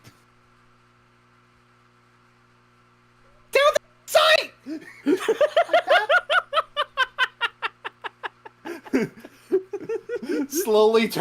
slowly getting Caesar back into the ability to yell at people. Yeah. Instead of just to be a dumb bean. Yeah. We stand Caesar. Kamataki's just gonna start following. He'll find an isolated area. I need some meditation music. Oh boy. Would you like my playlist? Why do I hear the Wii Fit trainer? Hang on.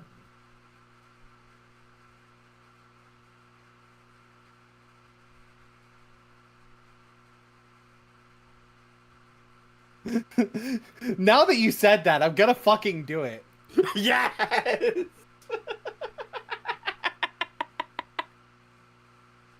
Nah, like I was gonna go for like random yogi shit. Nah. Beautiful. Smashy Bros! Smashy brews.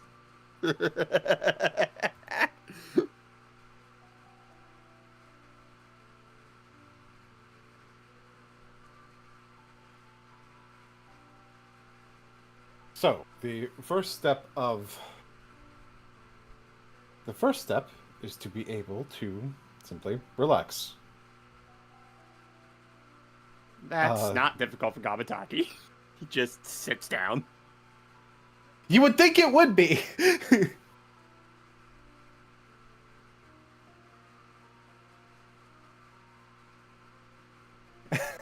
Like he does seem like a tense guy, so Rokan's surprised at how quickly you.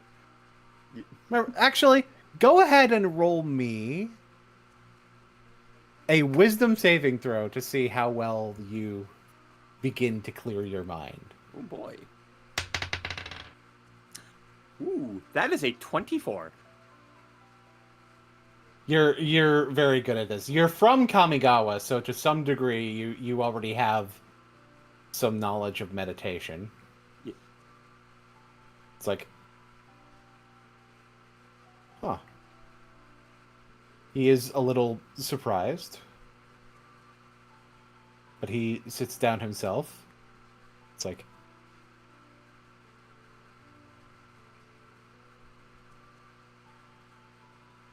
then clear your mind. Breathe in. Mm-hmm.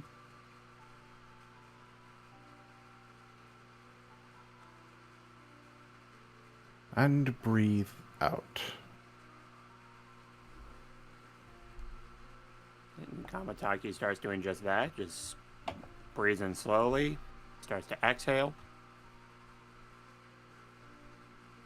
As he's continuing to give slow, relaxed, instructions,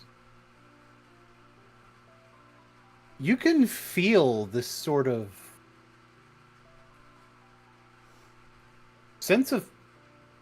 extra sense of peace as you continue doing this. You can also feel sort of this rush of water over you. That seems to calm your muscles more. Yeah, it's like, because Gamataki, because it's like, Gamataki, and like in this, because Gamataki in this instance, it's like, normally whenever he's like by himself, like usually near water or whatnot, he oftentimes does have instances where he thinks to himself, but this time his mind is just completely quiet. Let me pull up your sheet. Okay. Because I want to do something with that. Okay. with what's going on with this meditation. I just need to have a look-see.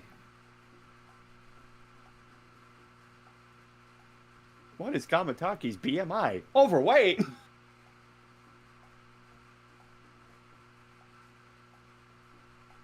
As it's moving over you,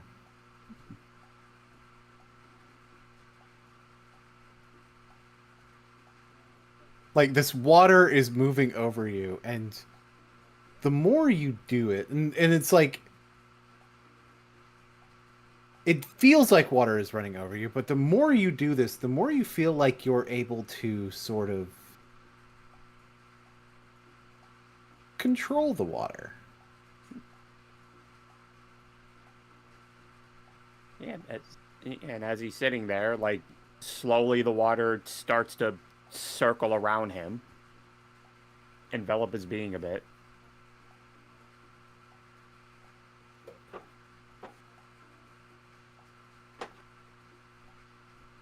This continues for a little while. At some eventual point,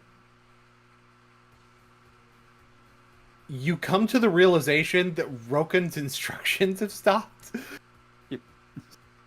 So Gamataki then just opens his eyes, and like he then notices, like, split second, that all the water around him is in fact moving, and it actually catches him by surprise for a bit, that he just jumps to concentration on it and just splashes around him.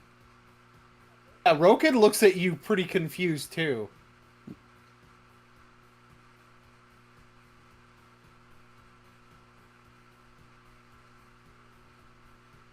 There is a lot more to your natural aura than you may be aware of. I've never done anything like that. Not once in my life. Ever? No. This is the first time I've ever had something like that.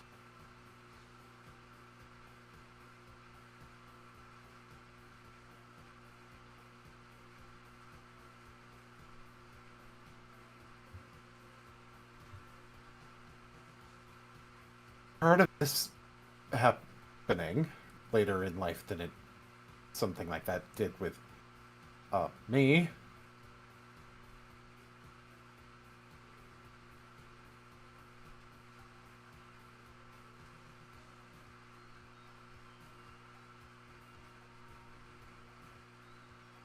And thus, Roken is beginning to teach you how to druid. Gamataki just simply stands by, and he actually starts trying to practice these maneuvers himself, also mostly just to think to himself, it's like, okay, let's see if this is just an actual thing and not just, a weird thing that may have just happened by happenstance sake. So now that he knows that you might be able to do this, I'd imagine he's now, like, teaching you how to do some of these stuff, like, figure out what your spell list is. I'm gonna throw a little bit of flavor onto a couple of spells here. Mm-hmm. When it comes to spells like Jump or Longstrider, yeah, I'd imagine that part of the like what I'm picturing is part of the way it's happening that I think we could really work with. Mm-hmm. Is that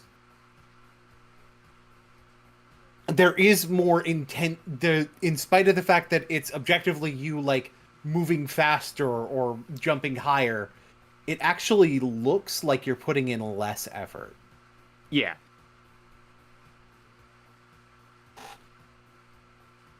So it's like, for instance, if you jump, you're like just almost rolling your feet off of the ground bit by bit. Mm-hmm. Yeah. And it's like your druid abilities come out as something incredibly calm. Yeah. And I think that fits well with what you've picked for your spell list here. Yeah. I think so. Like, definitely a lot more, definitely more utility stuff and whatnot. Right. Which is kind of Gamataki's thing. Yeah, and I think the I think it really fits for the druid aspects to fit the more Zen style of who Gamataki is. Yeah.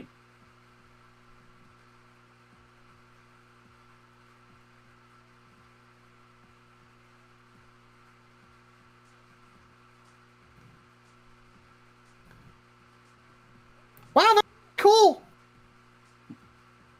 Gamataki then turns around and sees Caesar, and then just looks back at a bit, and then just looks behind for a bit too. It's like just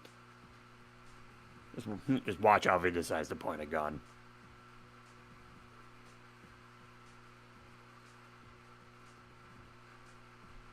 Promise. Then Gamataki then looks back to Caesar, and he basically just starts showing off some of the things that he's been doing. Like he does this, right in front of Caesar, he starts to use shape water.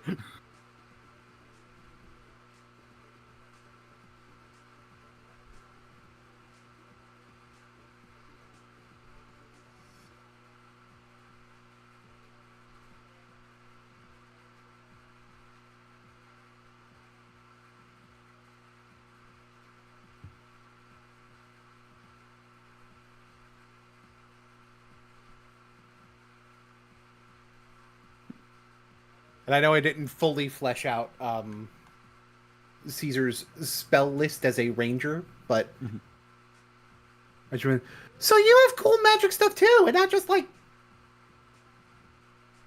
whatever the other stuff was. And that's not all that I can do.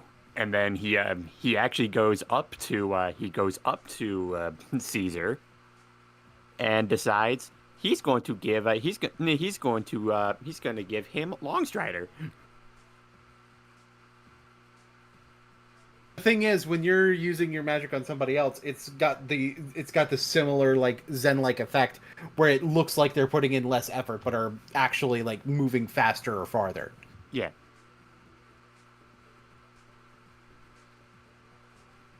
What? Go on.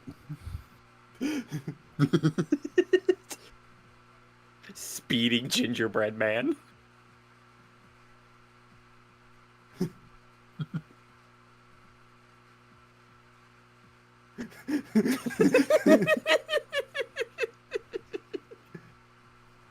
Speedy speed boy.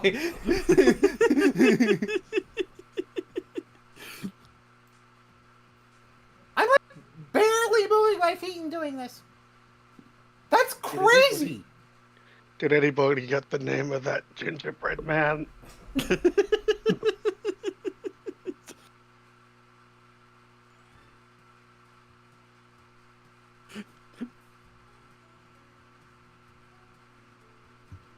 Does Gamataki hear the pigeon?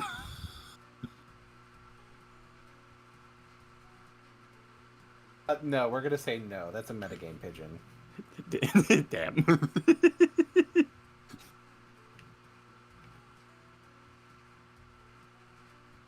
This is much more impressive than I even thought it would be. You know, if you continue cultivating this, it would be quite effective with the rest of your combat skill set as well. Yeah, I think so too. And then he just clenches. Yeah, he then just clenches his hand a bit. No, many of us did aspire to become the champion of our clan. He also seemed to have supernatural abilities, but none of us could have actually reached any of those heights. Perhaps the whole time that was my calling. So, you're the Hokage? The what now?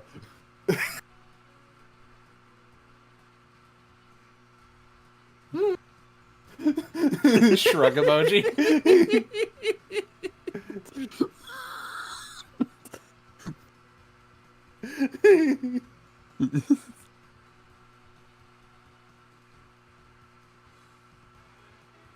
So Gamataki then just takes a step forward. So When exactly do I start my cooperation with Selesnya? He laughs a little. It's like, you already have. Very well. He offers a handshake. Gamataki also offers a handshake. Does he need to make a con save because he's touching the frog? He does.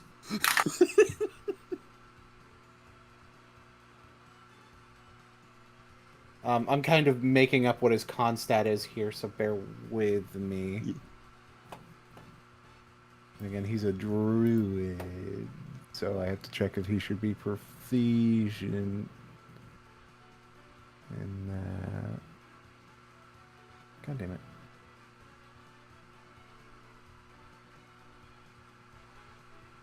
Not proficient in it, so that'll be an 18. Okay, he's not poisoned. Okay.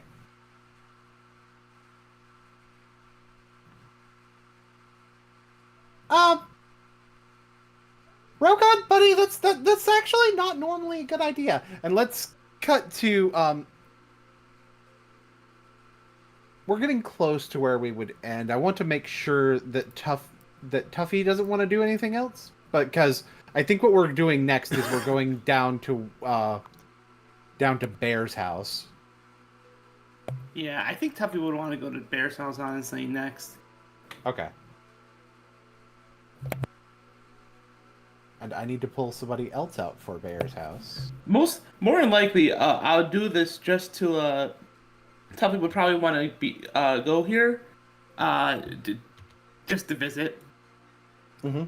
Unlike everyone else who probably has a reason, Tuffy's just like, what's up? Yeah, I know Badrinus and they are on their way there, so we can figure out when they show up.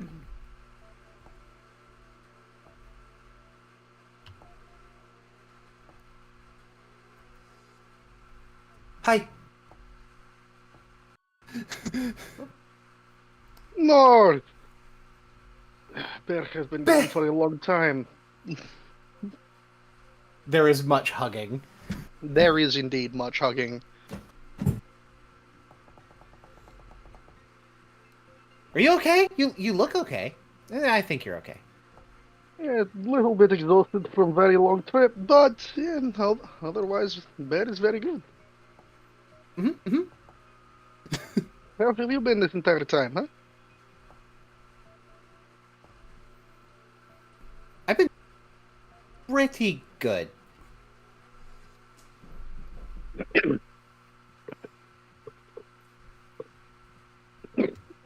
mean, a little bit lonely, but the people at Celestia have been there for me. Ooh, there's this new guy over there. He's a cookie. That's weird. Caesar! I didn't need him. I didn't need him. I promise. Trust me, if you try to eat Caesar, he would probably shoot you.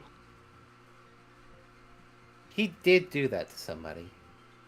That sounds about right, yes.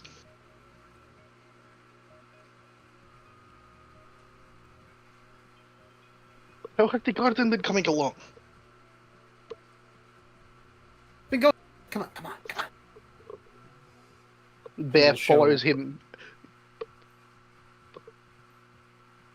And North is very good with the gardening. He's got all kinds of spices and vegetables growing. Different kinds of tomatoes. Ooh, heirloom, Roma.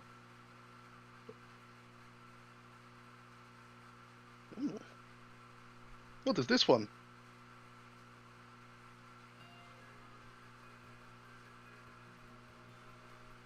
You are making me do research on the fly.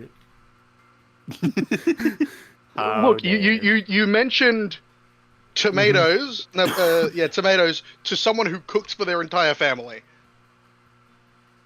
Yeah, nah. That's real though. Like, deserved, don't get me wrong. I just don't know everything off the top of my head. Oh, I think those are called black cherry. Kind of like they look like cherries, I guess? They would be very good in a salad. Yeah. Tuffy! That's Toffee! not what, Yeah. I'm pretty Yeah. sure that's not what he originally sounded like, but I'm rolling with it because it feels like it fits. It fits. He's adorable. Yeah, yeah. Hello. Hello. I suppose now is good time as ever. Could we do dinner like 2 days from now? Do big dinner with the Chasers?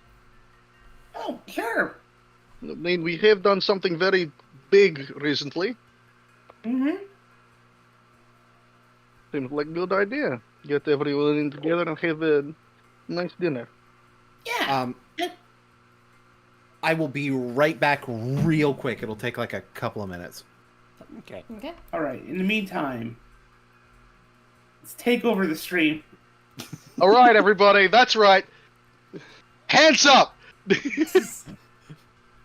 Guys, I can't- what are we cooking for the dinner? Well, Bear is going to do what he can to make at least one meal per person. Mm. There's going to be at least 3 mushroom dishes because Ick will be there and mushrooms. Yes. There will probably be a champagne chicken. Obviously, there will be some sort of red pasta, maybe a simple bolognese. A variety of different salads. Stroganoff they- could be good. A stroganoff would be fucking amazing. Man, I Man, want a stroganoff now. I haven't had a I'm- good stroganoff in fucking years. Oh. Oh, if I I had sour am- cream. I am returned. Hello, Um, returned. When did you change your name? Shut up. So,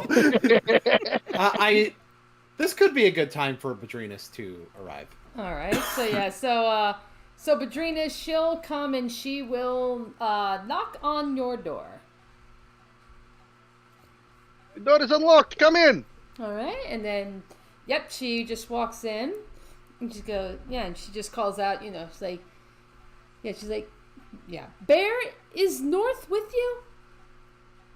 Yes, where is he Hi. back at the garden? Right, and then she goes and, goes and finds you. She's like, ah, there you are. All right, then, yeah, and I think she's seeing everyone. She's like, I hope I'm not interrupting anything there. important. Just coming home after a long trip out to another plane. I see. I've just decided he's hyper now. All right. You know, after so long, maybe things have changed. You know. Yeah. I'd like to point out this is essentially owner came home from work, dog. Yeah. No. Yeah, that's probably what it is. Like with you this. come home, it's like bear, bear, bear, bear, bear, bear. All right. I can totally imagine that being the case. It's adorable. I love it. Pear, What I'm did so you glad do you're during this? home. There was a pigeon. He kind of cocks his head like, serious? You look serious. Yeah. I bet it's serious.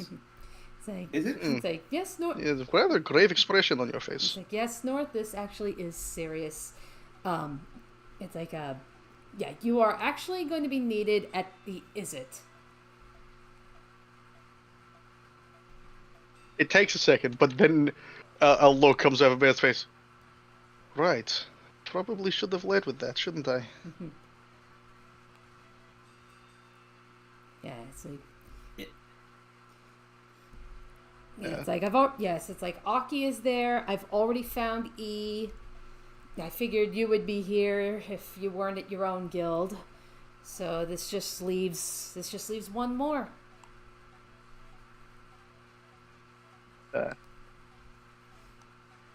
Did you tell E? I Because I'm only assuming that Docky has figured it out. it's like I told him to head over to Is It.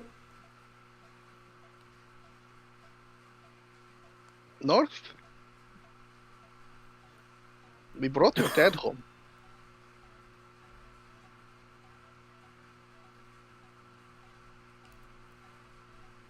Second. Say, what? The wolf. Ulfnir. No. Give me a second, because I need... No, I was responding to Tuffy. Yeah. Say what?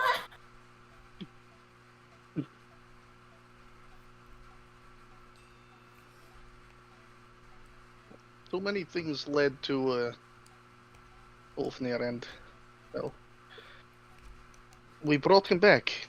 He's currently at Izzit's recovering.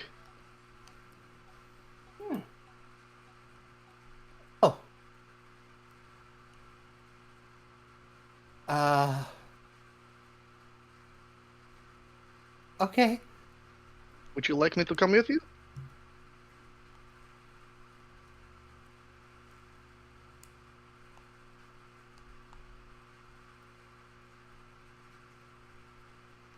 Siblings will be there, right? The other three should be there when... Who's the final one? Othral needs to be told, yes. Yeah. Yeah, and it's like, remind me, where would I find him? Probably in Golgari, but I will say that I think we could handle that one off screen. Okay. Because I think I have a good way to end this to end the session with, and it'll be between you and Bear. Okay. And I think you already know what it is. Mm-hmm. So it's like, so he'll just be like, I'll be fine. I'll probably want to talk to you a lot when I get back, though. Safe travels. Come back home in at least one piece. Of course. And if He anybody will- tries to hurt you, punch them in the face. Yeah, that's normal response. He will hug Bear lots before he leaves. I need the other three to make a perception check.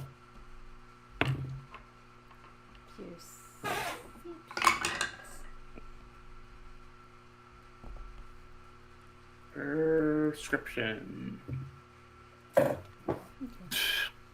Okay, so That will be an 11. You don't hear it. that is a 16. You hear it. What did they get? A nat 20. They hears it very fucking clearly. So Tuffy and they, with your big ass ears, you hear Bear whisper, "I love you" to North, mid-hug.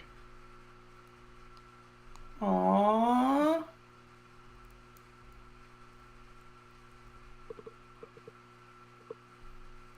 Eventually, hug breaks. He does whisper back, "I love you too," but I'd imagine he's not as good at being subtle about it.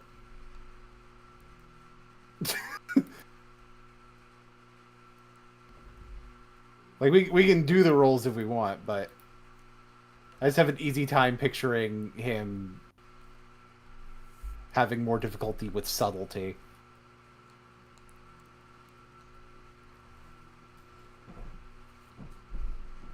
Like, especially with a situation like that. Yeah. And he will go. So how do we want to get the conversation to be between Bear, Badrinus, and they? Because we have to have a way to... Bear sees an opportunity to get the talk done here. Mm-hmm. Tuffy, Bear has something to talk with they and Badrinus in private. Could you come back later? Sure. Thank you. Come, sit down. And Bear takes a seat on one of his lounges. They will sit down. It's like, I swear, I didn't do it this time. No, you didn't. This time Bear did. Now I'm a little bit more scared of what this is.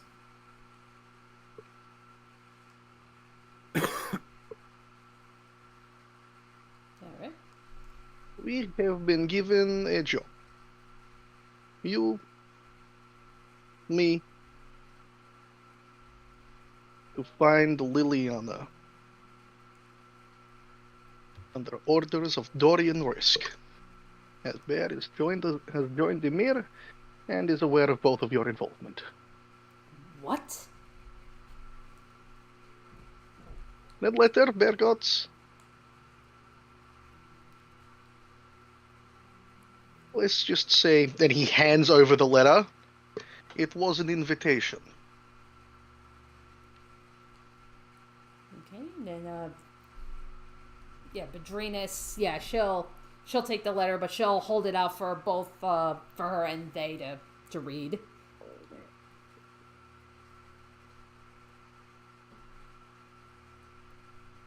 Do you want to read it or do you want me to read it? I'll read it out. Okay.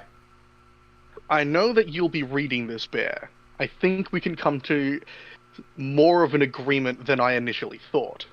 With consideration towards the Guild Cooperation Initiative being formally announced, I'd like to formally invite you to the Demir. Given what I know, I hope you'll be willing to accept this offer. I'm not a fan of blackmail, but I'm not afraid to use it when necessary.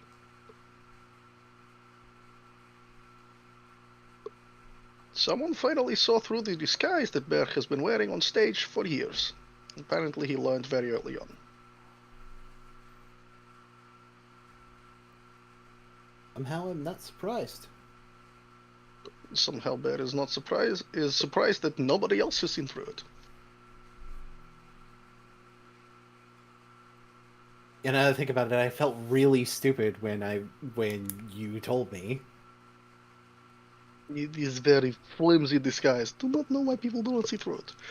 But yes, Bear is secondary guild joining Dimir. You are out of your mind. No, Bear is of very sound mind. The contract was spotless. There was no secrets, no tricks he could use to try and force me to do things that I would not do. And he was more than forthcoming with allowing me my reservations in how I operate. To be fair, he normally is. And I am only working under him. The contract even mentioned that I take my orders from him. So, we have a job on Arcarvios. Liliana has apparently escaped execution and is there.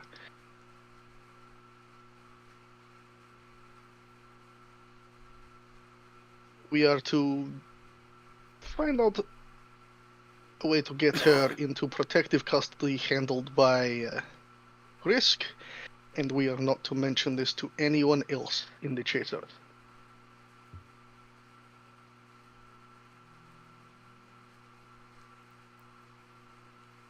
This is beyond normal secrecy.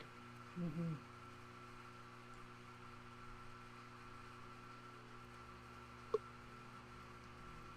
It's like, yeah, she just kind of like looks at she just kind of like looks at they, like, yeah, like what's they's reaction to this?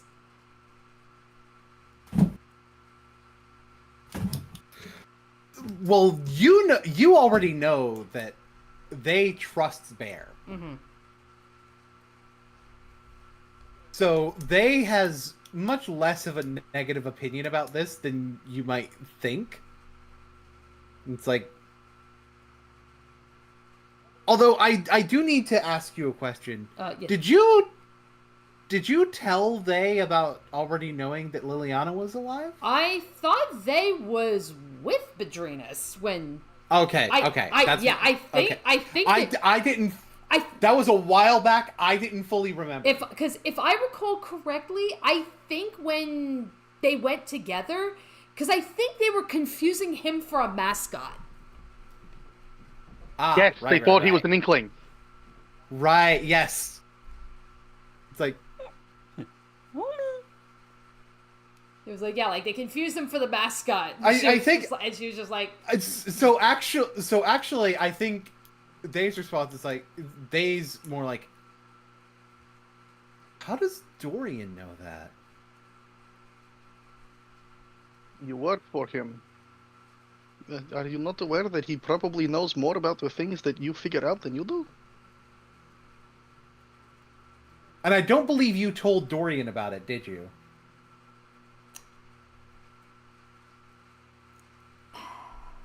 I don't remember if I did. It wouldn't surprise me if I did, because he's my boss. Mm-hmm. So it's like, yeah, but it's like, yeah, to your point, that was a long ass time ago. I don't remember. You know what? If this is a retcon, then it's a retcon.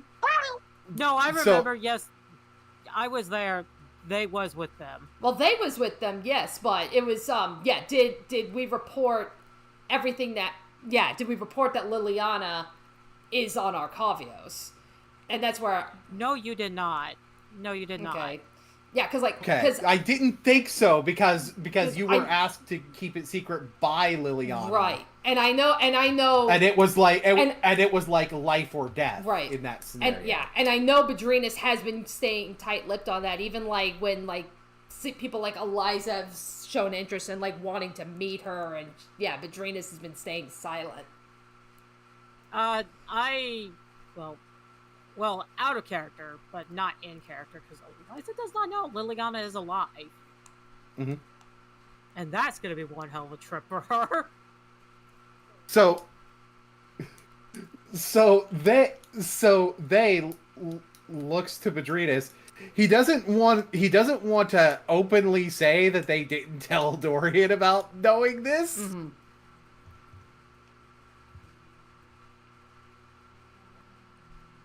Yeah, so she's probably like messaging they, you know, and strictly they, you know, it's like, if we didn't say anything, then yeah, there are other Demir agents in Arcavios. They are in Strixhaven. It's the only way he could have known.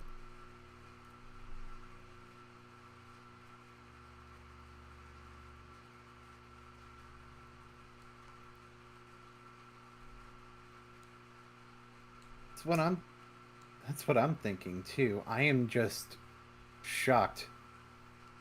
Either that or he was listening in on Kaya somehow. Yeah, both are possible. Bear can tell you are whispering to one another. Bear is right here. Alright, we're just still surprised he knows about this? Look, the way he found out is, to Bear's thoughts, irrelevant. He wants to keep her alive. Keep her safe. He agrees with Kaya not having executed him. Kaya doesn't know that he knows that she is still alive, but that is beside the point. Well, I guess it's a positive that he agrees with her being alive.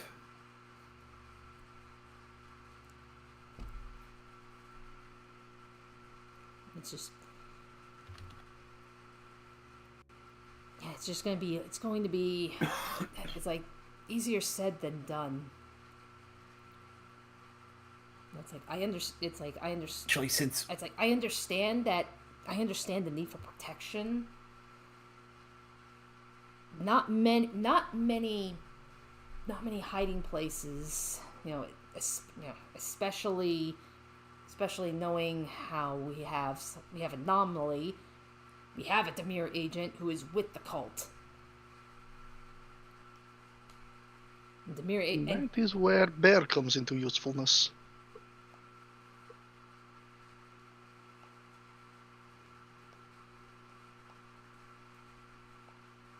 Demir is good at collecting information and making sure that it isn't seen by anybody else, but Azorius is very proud of its record.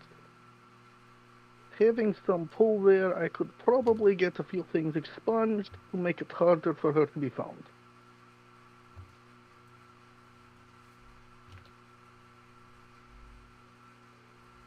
Well, that helps.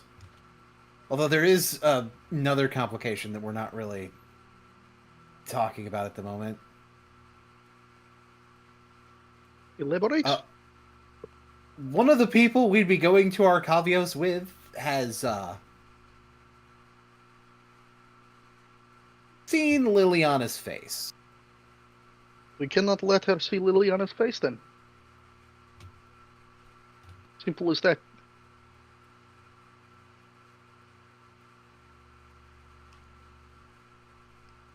Yeah. You cannot know the truth. The truth of And the you matter know- stays between us. And Bear, I'm pretty sure if I know how emotionally complicated that is for her, then you do, right? Of course. Well, considering Okay. she did sort of freak out and begin to try to fight us not 48 hours ago.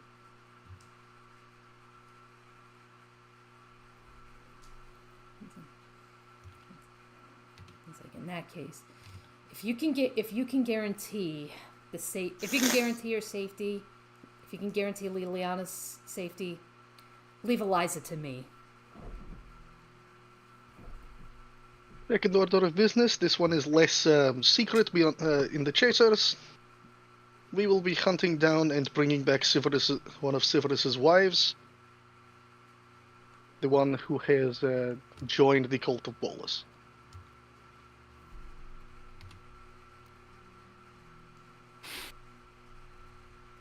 What was her name again? Kotaili. Bailey, I believe her name was. I will eventually put that name into chats. You didn't know her name before, by the way. Okay. He did. The thing is, he mentioned the name to Bear, and I forgot. No. He mentioned the name to Bear. I'm aware, but I was just making it known that you guys did not know her name before. I don't think you guys knew her name before. No, it does not sound familiar. I swear to God, I thought she died. I think it was like... Yeah. Like, the thing is, I know that I implied that. I'm fully aware that I implied that she died. Oh boy. Severus is And joining. and Nebraska thought that she had taken care of her. Ho ho! It's clothing tech again. Here we go. There's a reason it's coming back up. Severus is joining Connor. Demir, and we are at liberty to make sure he does not kill her. If he tries, Bear will have to humiliate one of Eliza's husbands again.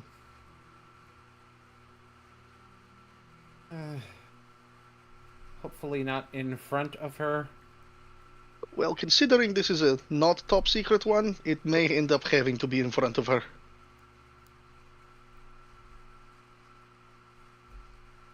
Okay.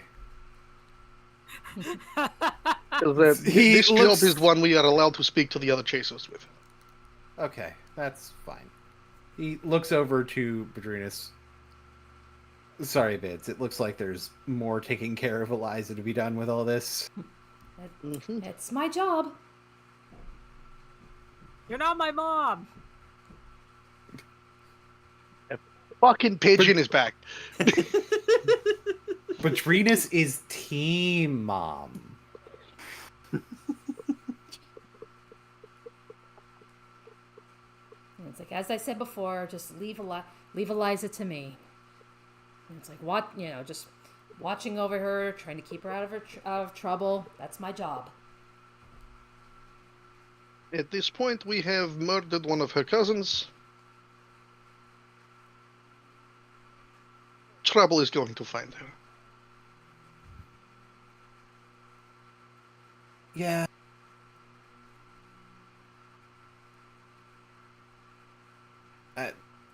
to be fair, it's probably gonna find us too. And on that line, because I think that's the best line to do it. That's a great ending line right there.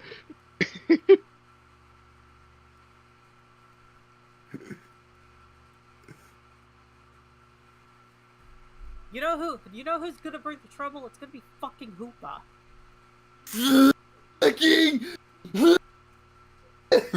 There you go, guys. The session's over. The session is over.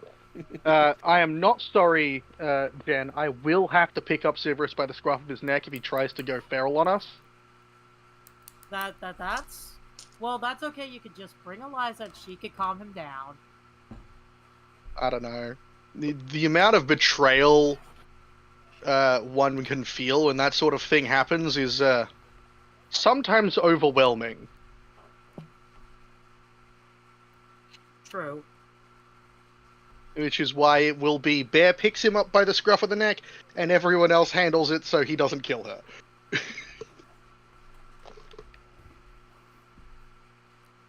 Bear will sit there and just keep taking damage from a very angry snake man. It will take him 10 years to kill Bear. Anywho, so Good night. yes, good night, everybody. Good night, everybody. Good night. Yeah.